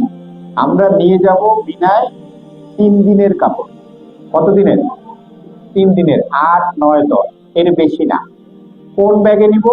আমরা যে ব্যাকপ্যাকটা দিব, স্কুল ব্যাগটা টাইপের যেটা দিব ইনশাআল্লাহ, সেটা আমরা নিব। কি কি নিব? ইহরামের সেট অন্তত একটা, একটা তাওয়াল, গামছা যেটা বলি, আর ওষুধ minimum, power bank, mobile charger, শেষ। আর কিছু না। ক্লিয়ার? এই কয়েকটা জিনিস আমরা পরে লিস্ট দিব আপনাকে, হ্যাঁ? ছেলে মেয়ে আলাদা করে ইনশাআল্লাহ এইগুলো নিয়ে যাবেন, বেশি কিছু নিবেন না। আর মুজদালিফাতে যদি আপনি ওই যে ফোমের বাতাসওয়ালা যে ব্যাট গুলো আছে ওগুলো যদি কেনেন বা থাকে, তাহলে সেটা নিয়ে নিতে পারেন। নুসুক কার্ডে হজে গলায় ঝুলিয়ে রাখার প্রয়োজনীয়তা। নুসুক কার্ডটা গলায় ঝুলিয়ে রাখার প্রয়োজনীয়তাটা কি? এই বছর খুব কড়াকড়ি, ওইটা ছাড়া আপনাকে মসজিদুল হারামে ঢুকতে দিবে না। ওখান থেকে বের হলে আপনাকে আটকায় ফেলবে, আটকায় ফেলে আপনাকে পাঠিয়ে দিবে, হজই চলে যেতে পারে, নষ্ট হয়ে যেতে পারে, অনেক রিস্ক। আবার ওইটা ছাড়া আপনি মিনা মুজদালিফার মুভমেন্ট করবেন, সব প্রথমে আগে স্ক্যান করবে ওরা, সব এখন স্ক্যানে চলে আসে অটোমেটিক হয়ে। অতএব এটা ভুলেও হারাবেন না। আল্লাহ না করে কোনো কারণে ছিঁড়ে যায় বা হারিয়ে যায়, আমাদেরকে জানান। আমরা আবার মুআল্লিম অফিসে কথা বলে হয়তো ডুপ্লিকেট কোনো একটা আনা যায় কিনা, ফটোকপি, এটা আমরা চেষ্টা করবো ইনশাআল্লাহ। এই জন্য সবাই নুসুক কার্ডটা পাওয়া মাত্রই সুন্দর করে মোবাইলে ছবি তুলে রাখবেন। কেন রাখবেন? কোনো কারণে হারায় গেলে কেউ ধরলে ওটা দিলে ওখানে স্ক্যান হয়। আবার ছবি তোলার সময় অ্যাঙ্গেল ম্যাঙ্গেলটা একটু ঠিক করে নিন, মানে এমন ছবি তোলা তো কিছু বোঝা যায় না, বেকার টাকা, এটা করা যাবে না। নুসুক কার্ডটা পাওয়ার পরে আমরা সুন্দর করে একটা ছবি তুলে অথবা স্ক্যান করে, মোবাইল স্ক্যান করা যায়, করে রেখে দিই। ঠিক আছে ইনশাল্লাহ? তাহলে নুসুক কার্ডের প্রয়োজনীয়তা কি আমরা জানলাম। জেনারেল ও স্পেশাল বাসের সেবা বলে ফেলছি আমি। হ্যাঁ, তো আমরা এখন জেনারেল বাসেই থাকবো ইনশাল্লাহ। আমাদের এখানে তাঁবুতে A10 কে আছে? A10 আসে নাই মনে হয় না? আচ্ছা, আমরা সবাই D10 জেনারেল টেন্টে আছি এখানে। তো এই এই যারা আমরা জেনারেল টেন্টে আছি, স্পেশাল বাস তো এবার রাখিনি, বলে দিলাম কেন রাখিনি, যেহেতু মিনাতে আমরা পেয়ে গেছি, ওখানে আমাদের 367 না কত রিয়াল এক্সট্রা লাগছে, বাট ওটা ওখানেই আছে। যেহেতু গভর্নমেন্ট থেকে কোনো ডিক্লেয়ার আসেনি, আমরা চুপ হয়ে আছি, আমরা পেমেন্ট করে নিয়ে নিছি আলহামদুলিল্লাহ। তো আমরা এই কারণে বাসটা নেইনি। আর যেখানে দুইটা চ্যালেঞ্জ আছে এটা বলে দিলাম, আমরা 10 তারিখ একটা গাড়ি মিনায় ব্যাক করবো যখন রাতে, ইনশাল্লাহ এটা আমরা অবকাশের পক্ষ থেকে ইনশাল্লাহ দেখবো যে কোনো ভাবে ইনশাল্লাহ। কেমন? মিনার তাঁবুতে থাকার ব্যবস্থা জানেন তো, অ্যাটাচ বাথ থাকবে, একটা কিং সাইজ বেড থাকবে, এসি থাকবে, এক রুমে একজন করে। ক্লিয়ার? অ্যাটাচ বাথ থাকবে। সবাই ক্লিয়ার নাকি না কোনো সমস্যা? রুম অ্যামেনিটিস যেগুলো আছে সবকিছু থাকবে।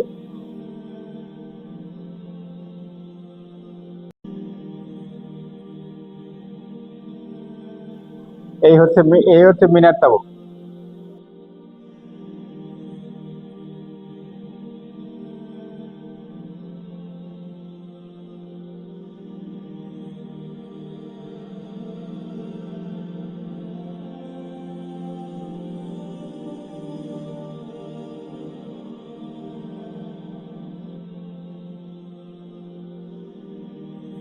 আপনারা খেয়াল করছেন ইনার জায়গা কতটুকু? ইনার জায়গাটা খেয়াল করছেন? ইনি যে অ্যাঙ্গেলে শুয়ে আছে, হ্যাঁ উনি যে অ্যাঙ্গেলে শুয়ে আছে ওই অ্যাঙ্গেলেই কিন্তু আছে। এটা কিন্তু যদি ঘুরতে গেলে ইনার অনুমতি নিতে হবে। অনুমতি ছাড়াও কিন্তু ঘুরতে পারবেন না। আমার কথা বুঝতে পারছেন? অনুমতি ছাড়াও আপনি ঘুরতে পারবেন না। আর এটা হচ্ছে ফোমের। তবে আমরা নর্মালি কি করি, এগুলো অনেক সময় তুলে ফেলি, এগুলো থাকলে বেশি গরম করে। তুলে নিচে কার্পেট থাকে তো কার্পেটের উপরে শুয়ে পড়ি। ঠিক আছে? আর ওই যে উপরের অর্ধেক অংশ পুরুষরা তো আমরা মোটামুটি থাকে না, যে পরিমাণ টেম্পারেচার থাকে, গরম থাকে আর কি। হ্যাঁ, আমার কথা বুঝতে পারছেন? তো মিনার ক্ষেত্রে একটা কথা হলো যে আমরা যখন বাইরে যাই, এখানে একটা কমন সমস্যা হলো মিনাতে, একটা কমন সমস্যা হলো যে আমাদের স্যান্ডেল গুলো যেগুলো পরে যায় টয়লেটে আসার পরে, তখন ওই স্যান্ডেল গুলো নিয়ে যখন ঢুকি না, তখন আমরা ওইটা ওভাবে নিয়ে ঢুকে যাই, ওই মাথার কাছে বা কোনো এক জায়গায় রাখি। কিন্তু আরেক ভাইয়ের তো কষ্ট হয়, ওনার ওই জায়গায় হয়তো উঁচা হয়ে গেছে, মাথাটা রাখবে, মাথার নিচে জুতা জিনিসটা দেখতে ওর লাগে না, এরকম একটা সমস্যা হয়। এই জন্য আপনারা একটু খেয়াল করে রাখবেন। আবার কোন গেট দিয়ে ঢুকছেন, এদিক দিয়েও বের হওয়া যায়, এদিক দিয়েও বের হওয়া যায়। মাথা ভুলে যান, তখন জুতা খুঁজতে গিয়ে সব তো একরকম সাদা, কোনটা বা কালারফুল একরকম, তখন খুঁজে পাওয়া যায় না। তো আমরা হয়তো বা এবার ইনশাল্লাহ প্ল্যান করছি যে হ্যাঙ্গিং কোনো জুতার কাপড়ের রেক টাইপের কিছু নিয়ে যাওয়া যায় কিনা, তাহলে জুতাটা ওইখানে রেখে নিচে থাকা যায়। এটা আমরা প্ল্যান করছি, দোয়া করবেন ইনশাল্লাহ ওটা দিলে আপনাদের সমস্যাটা একটু কম হবে। হ্যাঁ, এই জিনিসটা আপনারা করবেন। তো মিনাতে আমাদের যেটা হলো, আপনারা এভাবেই থাকতে হবে। আমাদের রসুল যখন ছিলেন ওনার তো এসি ছিল না, এটাকে পজিটিভলি নেই আমরা, আলহামদুলিল্লাহ যা হবে মুমিনরা সবকিছু কিন্তু আলহামদুলিল্লাহ হিসেবেই নেয়, দিতে হবে ইনশাল্লাহ। কারণ আপনি কার জন্য কষ্ট করছেন, কার জন্য কষ্ট করছেন? আল্লাহর জন্য। অতএব এটাকে আমরা ফিলিংস হিসেবে নিব যে আমরা আল্লাহর জন্য করছি, হয়তো আল্লাহ আমার হজটা কবুল করছেন। সবসময় পজিটিভ ভাববে। তারপরে এটা দেখানোর কিছু না, আপনারা নিশ্চয়ই কোথাও দেখেছেন বা জেনেছেন, কিন্তু আমরা অন্তত অফিসিয়ালি একটা পার্ট আপনাকে দেখাই নিয়ে যাচ্ছি, এই কারণে মূলত দেখা। কিন্তু এটা নেগেটিভ না, এটাকে কম কিভাবে দিবেন যে যাক আমি হয়তো বা এরকম কোন একটা কষ্টের জায়গায় আল্লাহর জন্য নিজেকে সবর হিসেবে ধরে রাখবো, এটার সুযোগ পাবো, এটার মধ্যে, এটাই কনফিডেন্সটা মনের মধ্যে রাখবে, তাহলে এটা পজিটিভ হয়ে যাবে ইনশাআল্লাহ। ঠিক আছে না? খাবার ব্যবস্থা মিনায়, মিনায় খাবার এখন নরমালি তাঁবুগুলোতে বাঙালি খানা দেয়, গত কয়েক বছর আগে দিত না। বাঙালি টাইপের বলতে কি ওখানে মুরগিটা বেশি দেয়, মুরগির সাথে ভাত বা বিরিয়ানি টাইপের যেটাই বলেন দেয়, বাট ওই মুরগিটা হয়তো সাদা হয়ে থাকে, সিদ্ধ হইলে হয় নাহলে নাই। আর যাদের ঝাল খাওয়ার স্বভাব আছে একটু মরিচ নিয়ে যাবেন, আমি নিয়ে যাই, কাঁচা মরিচ একটু নিয়ে যাই, আমি এটা ছাড়া পারি না, ওখানে ঝাল ছাড়া হয়। আর না হলে তিহারি টাইপের দেয়, গোস্তের সঙ্গে ভাত টাইপের দেয়। সকালবেলা পরোটা বা রুটি দিবে, পরোটা দেয় না, রুটি দেয়, রুটির সাথে ডাল, ঘন ডাল যেটা আমরা হোটেলে খাই, ডাল সবজি এগুলো দেয় প্যাকেটে, একটা ডিম দেয়, আর একটা ফ্রুট দেয়, একটা করে হয়তো বা মালটা বা কিছু একটা পাবেন। আর চা ঘন বালতিতে থাকে বাইরে, তাঁবুর বাইরে, ওখান থেকে যাদের চা খাওয়া, দুধ চা, লাল চা সিস্টেম নাই, ওখান থেকে নিয়ে কাপে ভরে আপনি খাবেন। বাট চার কেজিটা ভরার মাত্রই 10 মিনিটের মধ্যে পাইলে পাইলে, নাইলে ফিরে আবার নাই, আবার দাঁড়ায় থাকতে হবে। আরেকজন হয় ওখানে আবার যে ভাই নিলেন না, আবার কেউ নিতে গিয়ে দেখবে মগের জায়গা নাই, না একটু নড়া দিলেই পড়ে যাবে, এইভাবে এত কি খায় মানুষ? খেতে পারে নেয়, কিন্তু আপনি কিছু বলবেন না, দেখ না, ওর রিজিকে হয়তো ওভাবে আছে, যাক আমার ভাইটা খেলো। আমি আমি অনেকক্ষণ দাঁড়ায় আছি, এমন হয়েছে অনেকক্ষণ দাঁড়ায় আছি, সিরিয়ালে গিয়ে যাবো, আমি যেতে যেতে শেষ। মোটামুটি নিতে নিতে কেউ বালতি হালায় নিচ্ছে, ট্যাঙ্কি হালায় যা আছে মুছে মুছে নিয়ে চলে গেল, আমি পেলাম না। আপনি মন খারাপ করবেন, আলহামদুলিল্লাহ বলবেন, আপনার রিজিকে ছিল না। মানে প্রতি পদে পদে সবার কিন্তু টেস্ট করতে হবে, হ্যাঁ, ওইটাকে যে নষ্ট করবেন না। তো ওই জায়গাটাতে এইভাবে খানা দেয়। আর রাতের বেলাও সেম, এটা মাথায় রাখবেন। খাবারের ক্ষেত্রে যতটুকু না হলেই নয় এভাবে খাবেন, মানে একদম অনেক বেশি খেতে হবে এটা না। আবার আমরা অনেকে যে মুড়ি চিড়া গুড় এটা সেটা নিয়ে যাই, অত দরকার নাই, একটা দুটো বিস্কিট টিস্কিট সেটা নিতে পারেন। গত বছর আমরা একবেলা খাবার পাই নাই, তাই না? একবেলা আমাদের অনেক দেরিতে খাবার, আমরা টোকেন দিচ্ছি, টোকেন দিতে গিয়ে সিরিয়াল হচ্ছে সে খানা পেতে পেতে দুপুরেটা 12টা 1টা 4টা 5টা বেজে গেছিল নাকি। পরে তখন আমাদের যা ছিল ওইগুলোই মিলে আমরা সবাই একটু একটু করে খেয়েছি, এটা একটু একটু নিতে পারেন। বাট আগের মধ্যে সেই চিড়া গুড় মুড়ি এত কিছু তেমন দরকার হয় না, ওখানে সব পাওয়া যায়, প্রাণের সব পাওয়া যায়, এগুলোও সব পাওয়া যায়, ঠিক আছে। হজের দিনগুলোতে কম খান বলেই দিলাম, কম খেলে ইনশাল্লাহ সমস্যা নেই, বেশি গেলে সমস্যা, ঠিক আছে। আর এই মিনা মুজদালিফা আরাফার প্রধান চ্যালেঞ্জ হচ্ছে, খাওয়ার চেয়ে বড় চ্যালেঞ্জ হচ্ছে টয়লেট, ওয়াশরুম, ঠিক আছে। মিনার তাঁবুতে ওয়াশরুম এবং টয়লেট প্রত্যেক তাঁবুতে 10টা 20টা করে থাকবে, ক্লিয়ার তো? এটা হিসেবে থাকবে, এটা মাথায় রাখতে হবে। এখানে নর্মালি 20টা 20টা থাকে, মনে করেন 20টা থাকবে এখানে, এই অর্থ এই জায়গায় মনে করেন 10,000 হাজি আছে বা 5,000, এই 5,000 হাজির জন্য 20টা 20টা 40টা একটু পরপর থাকে ওখানে।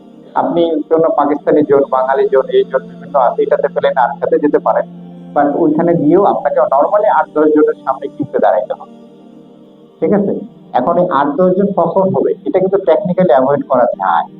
যেমন আপনি নামাজের আগে গেছেন, আধা ঘন্টা আগে, তাহলে কিন্তু ঝামেলা হবে। নামাজের আধা ঘন্টা আগে যদি যান তাহলে কিন্তু বেশি চ্যালেঞ্জ ফেস করবেন।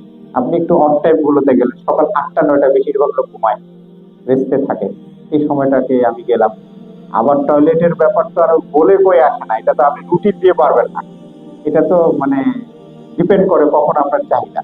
তো ওই জন্য যতটুকু ব্যালেন্স করে যাওয়া যায়। আবার পানি এই জন্য কম খেলেন তাহলে তো খবর আছে। যদিও এটাই সত্য যে আল্লাহ তাআলা ওনার মৃত্যু রেখেছিলেন, গতবারের আগে হাজী সাহেব মৃত্যুবরণ করতেন, কিন্তু উনি ছিলেন আসলে ওই ইয়ে করেন নাই। উনি যাওয়ার পরে পানি কম খেয়েছিলেন, ডিহাইড্রেশন হয়ে গেছে ওনার, কিডনি ফেল করছিল, পরবর্তীতে হসপিটালাইজ করে উনি মারা গেছেন, আল্লাহ ওনাকে জান্নাত নসিব করুক। হ্যাঁ, তো আবার ইউরিন ইনফেকশন হবে, পেট খারাপ হয়ে যাবে, পানির বিকল্প নেই, পানি প্রচুর খাবেন। আমার কথা বুঝতে পারছেন? অতএব ওয়াশরুমে কষ্ট হলে হোক। আর আরেকটা বুদ্ধি আছে, সেটা হলো ওখান থেকে তাঁবু থেকে বের হয়ে মুজদালিফার পাশেই থাকে ওই রাস্তা অথবা মিনার পাশে রাস্তার মধ্যে জেনারেল কিছু টয়লেট থাকে, এইগুলো খোঁজ যদি পাওয়া যায় তাহলে কি ইয়ে করা যায়, এই ওই জায়গায় একটু পরে ওই জায়গাটাতে গেলে কিন্তু ওই জায়গাটাতে আমরা ইয়ে করতে পারি, এই আমাদের টয়লেটের চাপটা একটু তুলনামূলক কম হয়, এইখানে ওখানে চাপটা একটু কম থাকে, গোসলও করা যায়।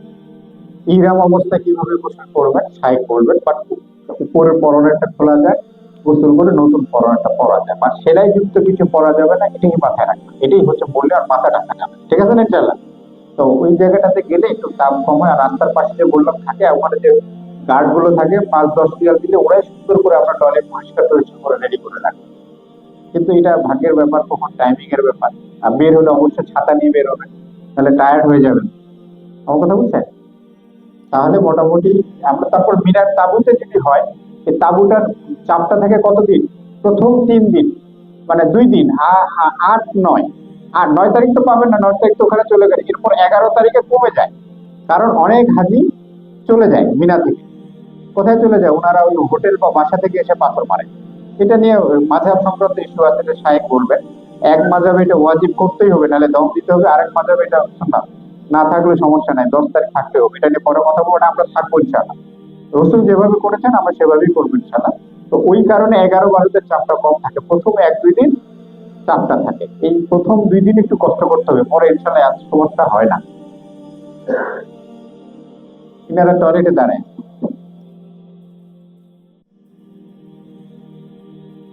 সিরিয়াল সামনে কতজন হতে পারে আনুমানিক? 7-8 জন তো আছেই, ঠিক আছে। তো আমাদের মোটামুটি এই জায়গাটাতে এই চ্যালেঞ্জটা মাথায় নিয়ে যেতে হবে। হ্যাঁ, আচ্ছা, আরেকটা হলো কোমর পেনে টয়লেট করা অভ্যাস করতে হবে। কারণ 20টার মধ্যে 2টাতে মনে হয় কোমর থাকে, 2টাতে, 2টা বা 3টাতে, এর বেশি কোমর থাকে না। বাকিগুলো পেন, মানে ওই যে যেটাতে আমরা বাংলা টয়লেট বলি আর কি, তো বাংলা টয়লেট ইউজ করার অভ্যাস করবেন। আর কোমোডে ঝামেলাটা হয় কি জানেন, এই যে অনেকে মানুষ ইউজ করতে পারে না, গণহারে ইউজ হয়, টয়লেট ব্যবহার ফেলে ফ্লাশ করলে এটা নেয়, ফ্লাশ করলে উল্টা রিটার্ন করে পড়ে, এমন রেকর্ড আছে, আমি পেয়েছি। তো এই জন্য টয়লেট ওই কোমর ছাড়া বসতে পারে না, রুচিতে আসবে না, তো পানি টুনি ফেলে মানে ইয়ে করে ফেলে, ওখানে ঢাকনাটার নিচের অংশটা তুলে রাখতে হয়, এরপরে ওয়াশরুম ব্যবহার করে আবার তুলে রাখতে হয় শুকানোর জন্য। এটা আমরা অনেকে জানি না, করতে পারি না, করি না, তো ওই জায়গাটা থেকে এরকম হয়। তো এই কারণে সবচেয়ে তুলনামূলক সেভ হচ্ছে। আচ্ছা, দ্বিতীয় কথা হলো হ্যান্ড ফ্লাশ দিয়ে আবার পানি নেওয়ার ব্যবস্থা করতে হবে, হাতের টাচ দিয়ে, কারণ বদনা নাই ওখানে। ঠিক আছে আমার কথা, তবে ওইটা নর্মালি হয়ে যায়। প্রথম দিন একটু প্র্যাকটিস করে নেবেন, ওই হ্যান্ড ফ্লাশটা ডাইরেক্ট ধরে হাতের সামনে দিবেন, একটু নিচে দিয়ে আর তারপরে ব্যালেন্স করে দিবেন, তাহলে কিন্তু মোটামুটি সব ভিজে চলে যাবে। প্রথম প্রথম তো এই একদিনের পর এটা ঠিক হয়ে যাবে ইনশাআল্লাহ। তাহলে আমাদের জানা হলো আরাফায় কবে যাব, আমরা জেনে ফেলছি এতক্ষণ, তাই না? আরাফায় কবে যাবো কে বলতে পারবে? 9 তারিখ সকালে ইনশাআল্লাহ, ঠিক আছে। আচ্ছা, 9 দিন আরাফায় যাওয়ার পর ব্যাগে কি কি নিবেন? শুধুমাত্র ওই দিন থেকে মুজদালিফার রাতটা পর্যন্ত একটা ইহরামের কাপড় থাকলে হবে, তাওয়াল একটা রাখলে ছোটখাটো রাখতে পারেন, আর ওষুধ যেটা 2 দিনের দরকার, এর বেশি কিছু না, আর বেশি কিছু না। আর যদি ফুলানো বালিশ ওইটা নেন ওইটা রাখতে পারেন, আর কিছু দরকার নেই, ঠিক আছে। এই কয়েকটা জিনিস নিয়ে আমরা রওনা দিব, কারণ ওই ব্যাগটা নিয়ে পরের দিন অনেক হাঁটাহাঁটি, অনেকক্ষণ দাঁড়িয়ে থাকতে হবে, আমরা কষ্ট হবে। আমার কথা বুঝতে পারছেন? আর ওই যে সুতাওয়ালা ব্যাগ যেটা বললাম, শোল্ডার ব্যাগ, ওইটা নিয়ে অনেকের নাই, কিন্তু ওইটার সুতা থাকার কারণে দীর্ঘক্ষণ ব্যথা হয়ে যায়, ওই জন্য স্কুল ব্যাগটা নেওয়া ভালো। এটা আমরা দিব একটা ইনশাআল্লাহ, হ্যাঁ। তো আপনারা এটা নিয়ে যাওয়ার ব্যবস্থা করবেন, কেমন? চন্দ্র কমান আরাফায় খানার, আচ্ছা সাউন্ড দেন। আরাফায় আরাফায় খানার ব্যবস্থা, হ্যাঁ। আরাফায় খাবারের ব্যবস্থা বলতে আমরা যদি আগে পৌঁছায়, ওখান থেকে তো নর্মালি মিনার মধ্যে দিবে, আর যদি দিনে পৌঁছায় দিবে। গত বছর যেটা হয়েছে, আমাদের তাঁবুটা খাবার পেয়েছিলাম যাওয়ার পরে, বাট আশপাশের তাঁবুতে খাবার পাইনি, শেষ হয়ে গেছে। সেই খাবার আবার রান্না করতে করতে আবার সেই রাত মাগরিব হয়ে গেছে। এই জন্য ওই হাজী সাহেবদের বেশ কষ্ট হয়েছে। আপনি এটা মাথায় রাখবেন, এটা আপনার হতে পারে এই টাইপের কিছু একটা মিসম্যানেজমেন্ট, আমার কথা বুঝছেন?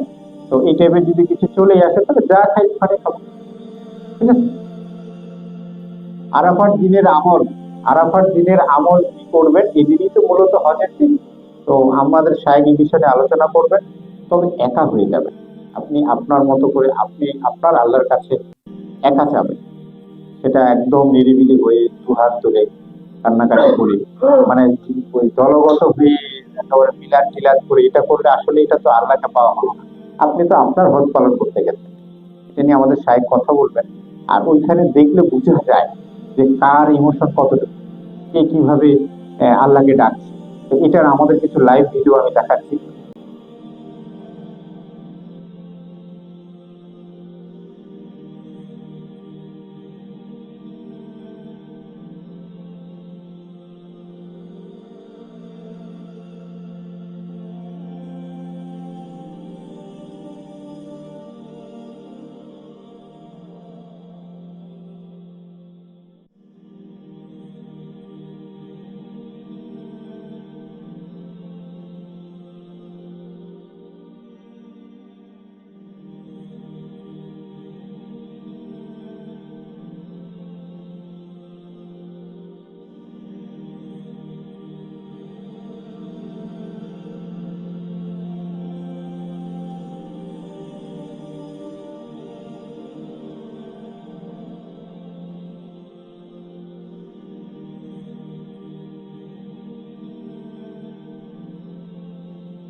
তাহলে আমাদের দেখলাম যে কিভাবে যাচ্ছে, দেখলে কি বোঝা যায় একজন মানুষের কিভাবে আমল করে, কিভাবে যাচ্ছে আল্লাহর কাছে। দেখছেন ফাঁকা মাঠের মধ্যে নিরিবিলি হয়ে এইভাবে করে আমরা ইনশাল্লাহ চেয়ে নিয়ে আসবো, পারবো না ইনশাল্লাহ?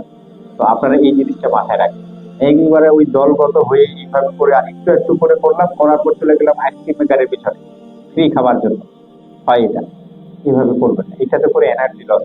কি খাবেন আইসক্রিম? ভাই শয়তান, সারা জীবন দেখা যাবে আপনি আইসক্রিম খান না, ওই সময় আপনি আইসক্রিমের জন্য পাগল হয়ে গেছেন। আবার নেওয়ার সময় আপনি একটা বেশি খেতে পারেন, গরমের মধ্যে ঠান্ডা গেলে ঠান্ডা লেগে যায় না, কিন্তু আপনি 10টা হাতে নিয়ে চলে আসেন, কার্টুন সহ নিয়ে চলে আসছেন। আবার মনে চাচ্ছে আরো 10 জনকে খাওয়াবো, ওখানে গিয়ে বিলি করার তো ফরম্যাট না, এবারে চাওয়ার ফরম্যাট। আমি আর 10 জন কাকে খাওয়ার তো দরকার নেই সময় আছে। এই জাতীয় জিনিসগুলো আমরা জুস মুস দিয়ে অস্থির, মানে ব্যাগ ট্যাগ ভরে এক হাতি দেখলাম তো গতবারে খালি। এই যে দুপুর 2টা না 3টা বাজছে, দেখি যে উনি এর মধ্যে অনেক কষ্ট করে, মানে উনি বিশাল ব্যাপার সেপার যে অনেক কষ্ট করছে, অনেক দূর যাওয়ার লাগছে এবং আলহামদুলিল্লাহ উনি নিজে নিয়ে আসতে পারছে। পরে ভাবলাম ভাই দোয়াটা করলেন কখন? এই যে কাঁধের মধ্যে এত বড় বড় ব্যাগ, এগুলো নিয়ে যাবেন কেমনি আপনি মুজদালিফা? পরের দিন যাবেন কেমনি? এগুলো হোটেলে নিবেন কেমনি? পরে উনি বলে যে না দোয়া তো করছি। ওই যে হুজুর নামাজের আগে যে একটু কান্নাকাটি করে দিয়েছে সম্মিলিত ভাবে সবাই মিলে, ব্যাস উনার মনে হয় হজ হয়ে গেছে। এটা কি হবে ভাই?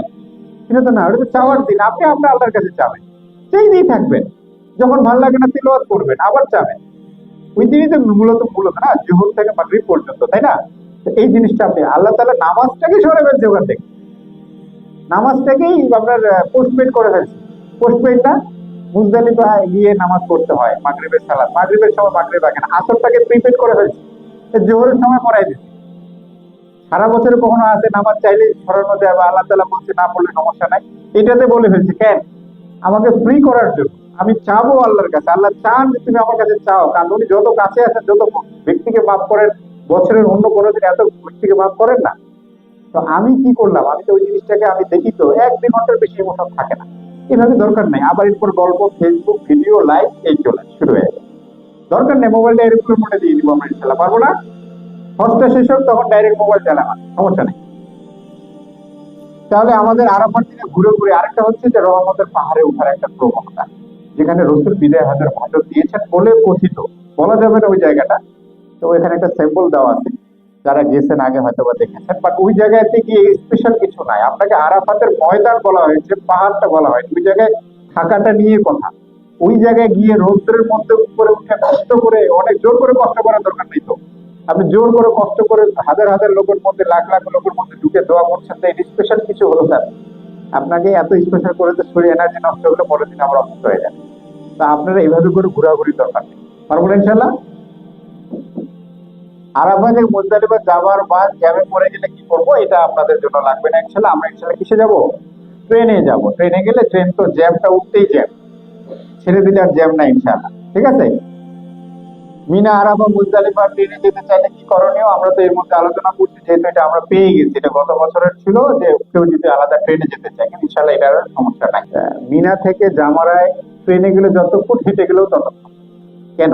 কারণ হচ্ছে ওখানে ওয়েটিং টাইম অনেকক্ষণ, আর এখানে হেঁটে গেলে তো ওয়েটিং টাইম নাই। তো আমি কিন্তু গতবার একবার একবার হেঁটে গেছি, একবার ট্রেনে গেছি। দুইটাই আমাদের হাদিস সাহেব দিয়ে যেভাবে যেতে পারে। তো হেঁটে গেলেও গল্প গুজব করতে করতে চলে যাওয়া যায়। আবার উপরে তো শেড আছে, গরম লাগবে না ইনশাল্লাহ হাঁটতে যতক্ষণ। আর যদি আমরা ট্রেন মনে হয় তাহলে অপেক্ষা করে ট্রেনে উঠবেন। ঠিক আছে? মুজদালিফায় থাকার ব্যবস্থা এবং ওয়াশরুম। থাকার ব্যবস্থা কি? অ্যাপার্টমেন্ট? কে বলতে পারবে? খোলা আকাশ। খোলা আকাশ, মিনিস্টার, প্রাইম মিনিস্টার, মন্ত্রী, আপনি, আমি, সব সাদা কালো সব ওখানে খোলা পায়, এটাই নিয়ম, এটাই হবে খোলা। এখন যদি অনেকে প্রশ্ন করে ঝড় বৃষ্টি কি হবে, খোলা আকাশে থাকতে হবে ওভাবেই। আর বৃষ্টি তো হয়তো রহমতের ব্যাপার, এটা তো ভাগ্যের ব্যাপার, তাই না? অতএব আপনাকে ওভাবেই থাকতে হবে। আর টয়লেট কমন থাকে, কিছু একটু পরপর কিছু কিছু টয়লেট থাকে, ওগুলোতে গিয়ে আপনি আপনার মতো করে ওয়াশরুম ছেড়ে আসতে পারবেন। ঠিক আছে? ইনশাল্লাহ ওখানে গিয়ে ফোন টোন দিয়ে সময় নষ্ট করবে না। যখনই যাবেন আমরা গিয়ে প্রথমে নামাজ পড়বো, আজান দিয়ে নামাজ পড়বো ইনশাল্লাহ, নামাজ কালাম শেষ হয়ে গেলে দেন ঘুম দিয়ে যতক্ষণ 1-2 ঘন্টা 4 ঘন্টা ঘুমানো যায়। সবার মধ্যে একটা কাজ করে এইভাবে কি ঘুমানো যায় খোলা আকাশে এসে? বিশ্বাস করেন 99% মানুষ ঘুমাবে, আল্লাহর অশেষ রহমত এই জায়গায়। 99% মানুষ ঘুমাবে। কি পরিমাণ লোক থাকে একটু পর পর, এখানে পুরুষ ওখানে মহিলা, গেদা গেদি, সে কিন্তু ঘুমাবেন ইনশাল্লাহ। আর যদি না ঘুমান তাহলে আপনারা শয়তান ভালো করে ধরছে। কথা বুঝছেন? কোনো না কোনো টেনশন ধরাই দিতে, কোনো না কোনো দুশ্চিন্তা ধরাই দিতে, বুঝছেন? ঘুমাবেন ইনশাল্লাহ, ঘুম হবেই, মারাত্মক ঘুম হয়। হ্যাঁ, ফ্রেশ লাগে, আর শরীরও তো টায়ার্ড থাকে। আর আল্লাহ তাআলা বান্দা পারবে না জোর করে দিবে, এটাকে হতে পারে? অসম্ভব। তাহলে আমরা সঙ্গমান মুজদালিফা একটু দেখে নিই।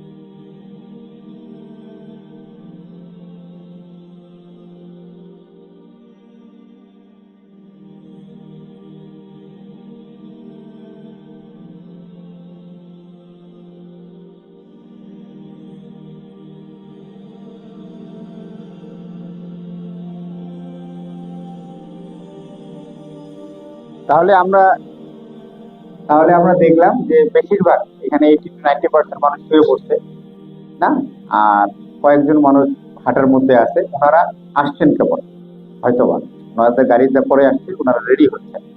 আর যদি দেখতেন যে বেশিরভাগ মানুষের ঘুম হয় না, তাহলে দেখতেন সবাই কি বসা অথবা দাঁড়ায় থাকতো নাকি? এরকম তো কিছু দেখলেন না। এটা রাতে ভিডিও করা, আমারই ভিডিও করা। অতএব আপনি ইনশাল্লাহ ঘুমাবেন, ঠিক আছে? আর ওটা ঘুমাতেই হবে, ওখানে কোনো এক্সট্রা আপনি দোয়া করলেন, অনেক কিছু নামাজ কালাম করলেন, এটা সেটা করলেন, কুরআন তেলাওয়াত করলেন, নো। ঘুমানোটাই আপনার কাজ। ভালো ঘুম দিলে হলেই হয়তো বা আপনার হজ হবে। না ঘুমায় আপনি বেশি ইবাদত করছেন, এটা নিয়মের বর খেলা। ঠিক আছে ইনশাল্লাহ, আমাদের এই বিষয়ে সাহেব কথা বলবেন ইনশাল্লাহ। মুজদালিফায় কোনো খাবার দেওয়া হয় না, ওই যে ভাত মাছ রুটি এগুলো কিছু দিবে না। কি দিবে? ওখানে যে অনেক সময় ফ্রি ফ্রুটস ট্রুটস পাওয়া যায়, ভাগ্যের ব্যাপার, অনেক সময় 3-4টা পাওয়া যাবেন, অনেক সময় একটা পাবেন, অনেক সময় পাবেন না। না পেলেও আলহামদুলিল্লাহ, পেলেও আলহামদুলিল্লাহ। পানিও সেম।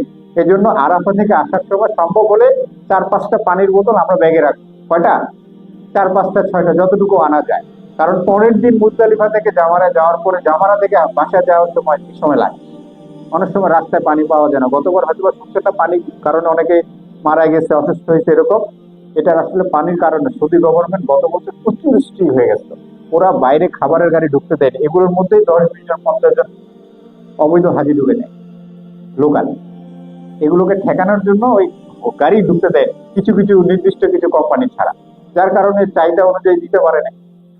বিষয়টা বুঝতে পারছেন? তো এইটার কারণে মাথায় রাখবেন, আরাফা থেকে আসার সময় খেজুর 2-3টা 4টাও থাকে, একটা কমলা টমলা থাকে, আপেল টাপেল খেলা, এটাই না ইনশাল্লাহ। রাতের বেলা রাতে ওই 4টা খায় ঘুম দিলাম, পরের দিন আমরা হাঁটা দিব ইনশাল্লাহ, পারবো না ইনশাল্লাহ? তাহলে পানিটা আমরা ভুলে যাবো না ইনশাল্লাহ। আর মুজদালিফাতে কোনো খাবার দিবে না, হ্যাঁ। মুজদালিফা থেকে জামারাত যাওয়ার ব্যবস্থা বলিয়ে দিলাম, ট্রেনে যাবো ইনশাল্লাহ আমরা, আবার হেঁটেও যাবো। 2টা গ্রুপ থাকবে। কয়টা গ্রুপ? 2টা গ্রুপ থাকার সম্ভাবনা। একটা গ্রুপ হেঁটে যাবে, একটা গ্রুপ ট্রেনে যাবে। যে গ্রুপটা হেঁটে যাবে সকাল 8টার মধ্যে পাথর মেরে দিয়ে দিবে, যেটা ট্রেনে যাবে এটা 9টা 10টা বাজে।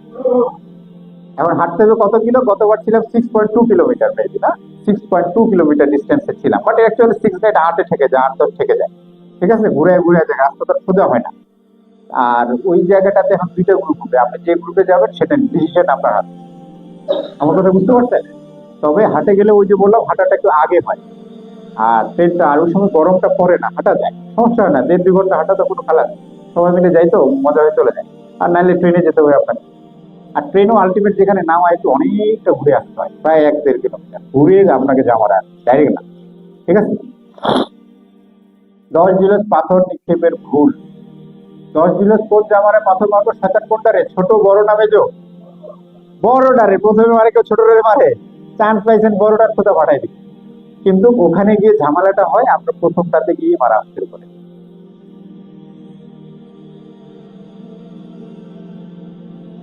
এই যে দেখেন, এই যে আমাদের পুলিশ ভাই বারবার উনি মেনশন করছেন, এই যে এখানে, এই যে ওই কর্নারে খেয়াল করেন, এই যে ইনি বলতেছে এখানে না, ওদিক যাও, ওদিক যাও।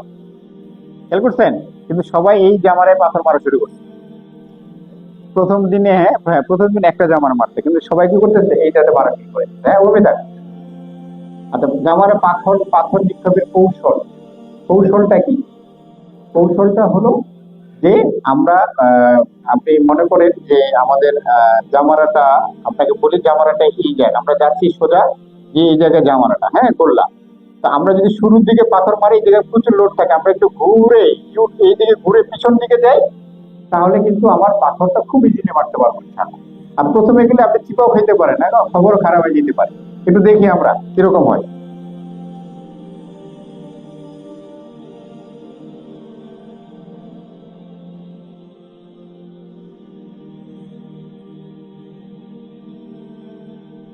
এই যে ওনারা গেছে, হ্যাঁ, জামারে যাচ্ছে, হ্যাঁ। এই যে পিছনে আসে দেখেন, এখানে পিছনে দেখেন, এই যে পিছনে রাখে যে পুরো ফ্রি। খেয়াল করছেন? খেয়াল করছেন? একদম ফাঁকা, একদম ফাঁকা। আর এইদিকে দেখেন, গিজ গিজ গিজ গিজ গিজ, এই যে দেখেন, এই যে দেখেন, এই যে দেখেন, এই যে দেখেন, এদিকে জায়গা আছে, সামনের দিকে জায়গা নেই। হ্যাঁ, মানে আপনার দরকার নাই, আপনি এখান থেকে এসে নিবেন। আবার কোনো কারণে পাথর মারতে গিয়ে পড়ে গেল, অনেক টেনশন, অনেক কিছু, এটা কিছু না। পাথর যে কোনো খান, সাহেব বলবেন যে কোনো খান থেকে নেওয়া যায়, তুলে আবার মারা যায়, সমস্যা নেই, খালি সংখ্যাটা ঠিক রাখবেন। ঠিক আছে ইনশাল্লাহ? আর জুতা মুতা আমরা মারবো কয়েকটা করে, মারবো না? মারা যাবে না, এক্সাইটেড হওয়া যাবে না। ঠিক আছে? আমরা অনেকে এক্সাইটেড হয়ে আমরা এই কাজগুলো করে ফেলি, এটা আসলে দরকার নাই। আমরা যেটা ফর্মালিটি, আসলে তো শয়তান না এটা, দিস ইজ জামারা। এটা হচ্ছে ওই কাহিনীটার ঘটনাটাকে আবার নিজের মনের মধ্যে আনার জন্য আল্লাহ তাআলা একটা ফরম্যাট করে দিয়েছে। এখানে মারলে শয়তানের মুখে লাগে না, লাগে? লাগলে এতদিন তো মরেই যেত, লক্ষ লক্ষ পাথর পরে। এইটাতে আমরা নর্মাল প্রসেসে মারবো। হ্যাঁ, যেসব জামারায় দোয়া করবেন, জামারায় দোয়া করবো আমরা, প্রথম দিন দোয়া নেই, প্রথম দিন বড় জামারায়, মোট কথা বড় শয়তানকে মারার পরে কোনো দোয়া নেই। আছে কোনটাতে? ছোট এবং মেজো। ছোট আর মেজোর সিরিয়াল কবে? 10 তারিখ, 11 এবং 12 তারিখ। কত তারিখ?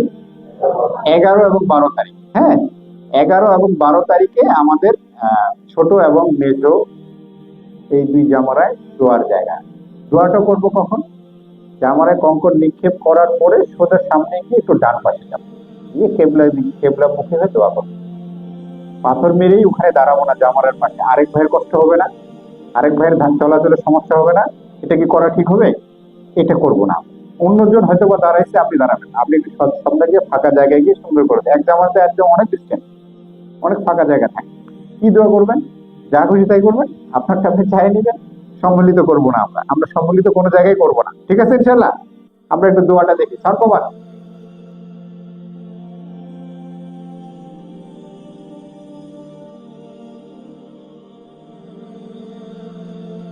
সবাই পাথর মারছে।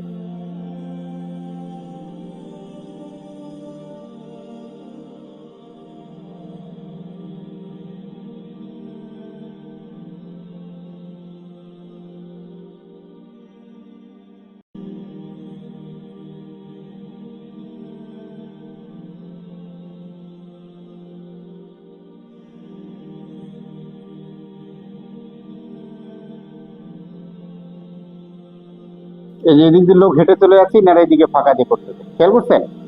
এভাবে আমরা দোয়াটা করবো ইনশাল্লাহ। হ্যাঁ, দোয়াটাতে যেন আরেক ভাইয়ের কোনো কষ্ট না হয়। তারপর 10 দিন জামারা থেকে সীসা পর্যন্ত যাতায়াতের ব্যবস্থা।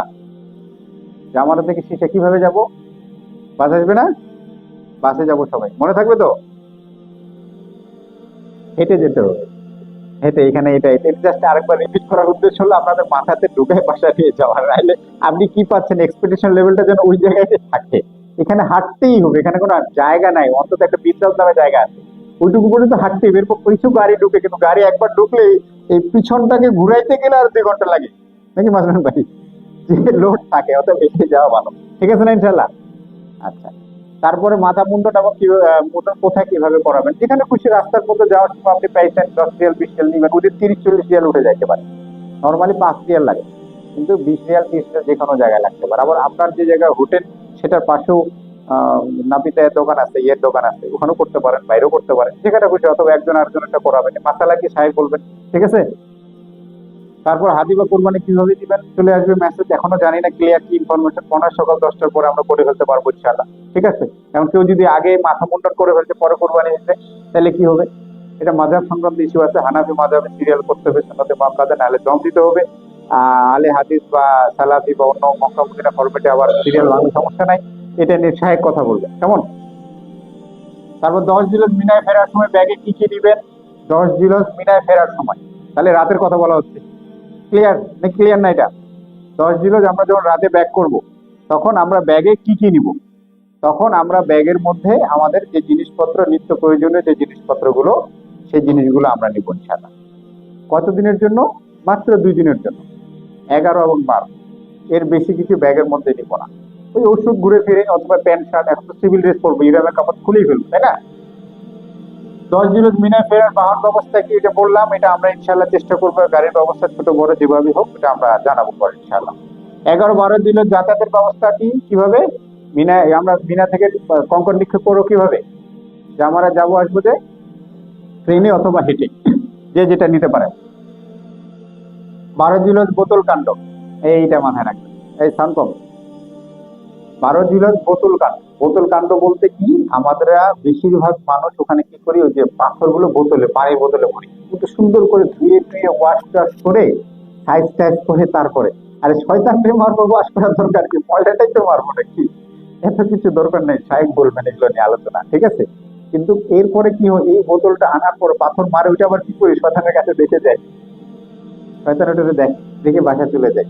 তো ওইটা আরেকজনের পায়ে লাগে না, নোংরা হয় না, জায়গাটা ভরে যায় না। এটা কি ঠিক? তাহলে কি হলো, হজটা তো ওখানেই থেকে গেলো, বোতলের মধ্যেই থাকে, হজ তো আসলো না। এগুলো করা যাবে না। আমার যেটা কষ্ট হবে সেটা আমি আরেক ভাইয়ের জন্য করবো না ইনশাল্লাহ। পারবো না ইনশাল্লাহ। আপনি বোতল কাণ্ড দেখেন একটু। এই যে দেখেন, শেষের দিনের ঘটনা এটা। এই যে মোটামুটি এখানে চাঙ্গার মধ্যে একটা ভাঙ্গারির দোকান গেল ব্যবসা বানায়। এই যে নিচে দেখেন।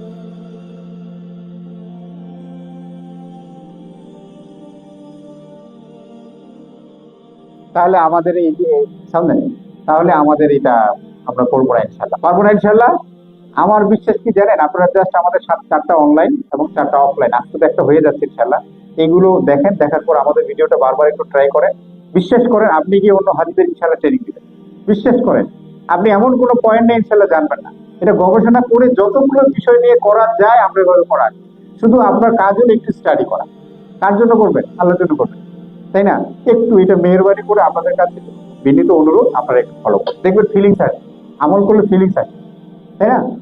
আচ্ছা, 12 দিনের শর্ট প্যাকেজ, এবার 16 দিনের প্যাকেজে যারা আসছে, অথবা 10 দিনের প্যাকেজে, 10 দিন অথবা 16 দিন, হ্যাঁ এখানে বলে 10 দিন অথবা 16 দিনের প্যাকেজে আমরা যাচ্ছি যারা ইনশাল্লাহ, তারা কি করব, 12 জিলহজ আসার পরে সেদিন রাতেই হয়তোবা এশার পরে খাওয়া দাওয়া করে আমরা মদিনা ইনশাল্লাহ রওনা দিব। মদিনা রওনা দিব, বাকিরা থেকে যাবে, বাকিরা 2 দিন রেস্ট নেবেন 14 জিলহজ পর্যন্ত। আর শর্ট প্যাকেজ তো শর্ট, টাইট হবে, টাইটই হবে, এটা নাহলে তো হবে না শর্ট।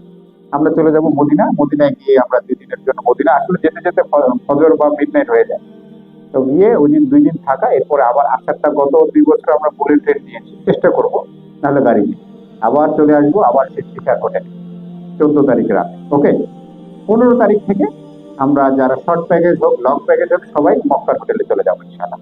ঠিক আছে? আর যারা ফার্স্ট ফ্লাইটে কে কে আসেন? ফার্স্ট ফ্লাইটে কেউ আসে নাই মনে হয়।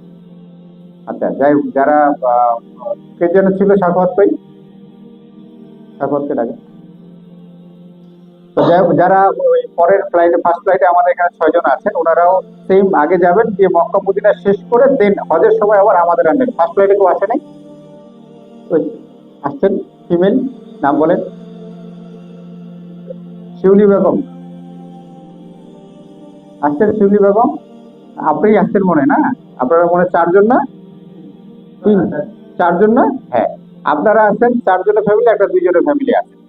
আপনারা যেটা করবেন, আপনাদের তো ফার্স্ট ফ্লাইটে বা শুরুর দিকে, আপনাদের রুটিনে আমাদের রুটিনে পার্থক্য হলো, আমাদের আগে হজ পরে মক্কা মদিনা, আর আপনার রুটিনে আগে মক্কা মদিনা পরে হজ। হজের সময় আবার আমরা একসাথে, মানে হজে যখন আপনি আসবেন, আমরা যদি ঢুকবো এখান থেকে গিয়ে ফ্লাইটে, আর আপনি ওই দিন মদিনা থেকে আসবেন ইনশাআল্লাহ, আসার পরে আবার এই হজের কার্যক্রম, এখন যে আলোচনাটা হচ্ছে এটা আবার আমাদের সাথে ক্লিয়ার। প্রথমে চলে যাবেন মক্কা এবং মদিনা, এটা গ্রুপের সাথে, আমাদের স্কাই যে গ্রুপ, এই গ্রুপের আন্ডারে, ওখানে আমি যাচ্ছি না, আমি লাস্ট ফ্লাইটে যাবো ইনশাআল্লাহ, ক্লিয়ার। বাট আমাদের মক্কা মদিনার টিম তো ওখানে আসে, ওনারা রিসিভ করে যে সার্ভিস, এই 20 দিন 30 দিন আপনি পেয়ে গেলেন, পরে আপনি হজ করে ঢাকা চলে আসবেন। ওকে, এই হচ্ছে আপনাদের রুটিন। হ্যাঁ, তাহলে শর্ট প্যাকেজে আমরা কিভাবে যাবো জেনে নিলাম, না? লং প্যাকেজের মেহমানদের সেসব মক্কা অবস্থান। আচ্ছা, হোটেলে চেক ইনের ক্ষেত্রে একটু বলে দিই। হজের প্যাকেজটা হয় কি, 4 থেকে 14 জিলহজ, এই সময়টাতে একটা গ্রুপ থাকে, এরপরে আরেকটা গ্রুপ হয়, এটা ফরম্যাট করা আছে ওখানে। এই কারণে 15 জিলহজ যখন আমরা হোটেলে চেক ইন করতে যাব মক্কায়, তখন কিন্তু চেক ইনের নিয়ম কখন, বাদ আসর, চেক আউট বাদ জোহর, কিন্তু ওই সময় বাদ আসরেরটা বাদ এশা হয়ে যায়, বাদ এশা হয়ে যায়। কেন? এতগুলো রুম একসাথে ফাঁকা তো অন্যান্য দিন হয় না, 10টা 20টা 50টা হয়, 10টা 20টা 50টা, হোটেল বাগুলো পরিষ্কার করে আবার ঢুকে, এরকম হয় না? কিন্তু ওই দিন তো পুরো হোটেল খালি হয়ে আবার নতুন করে রিফিল হবে।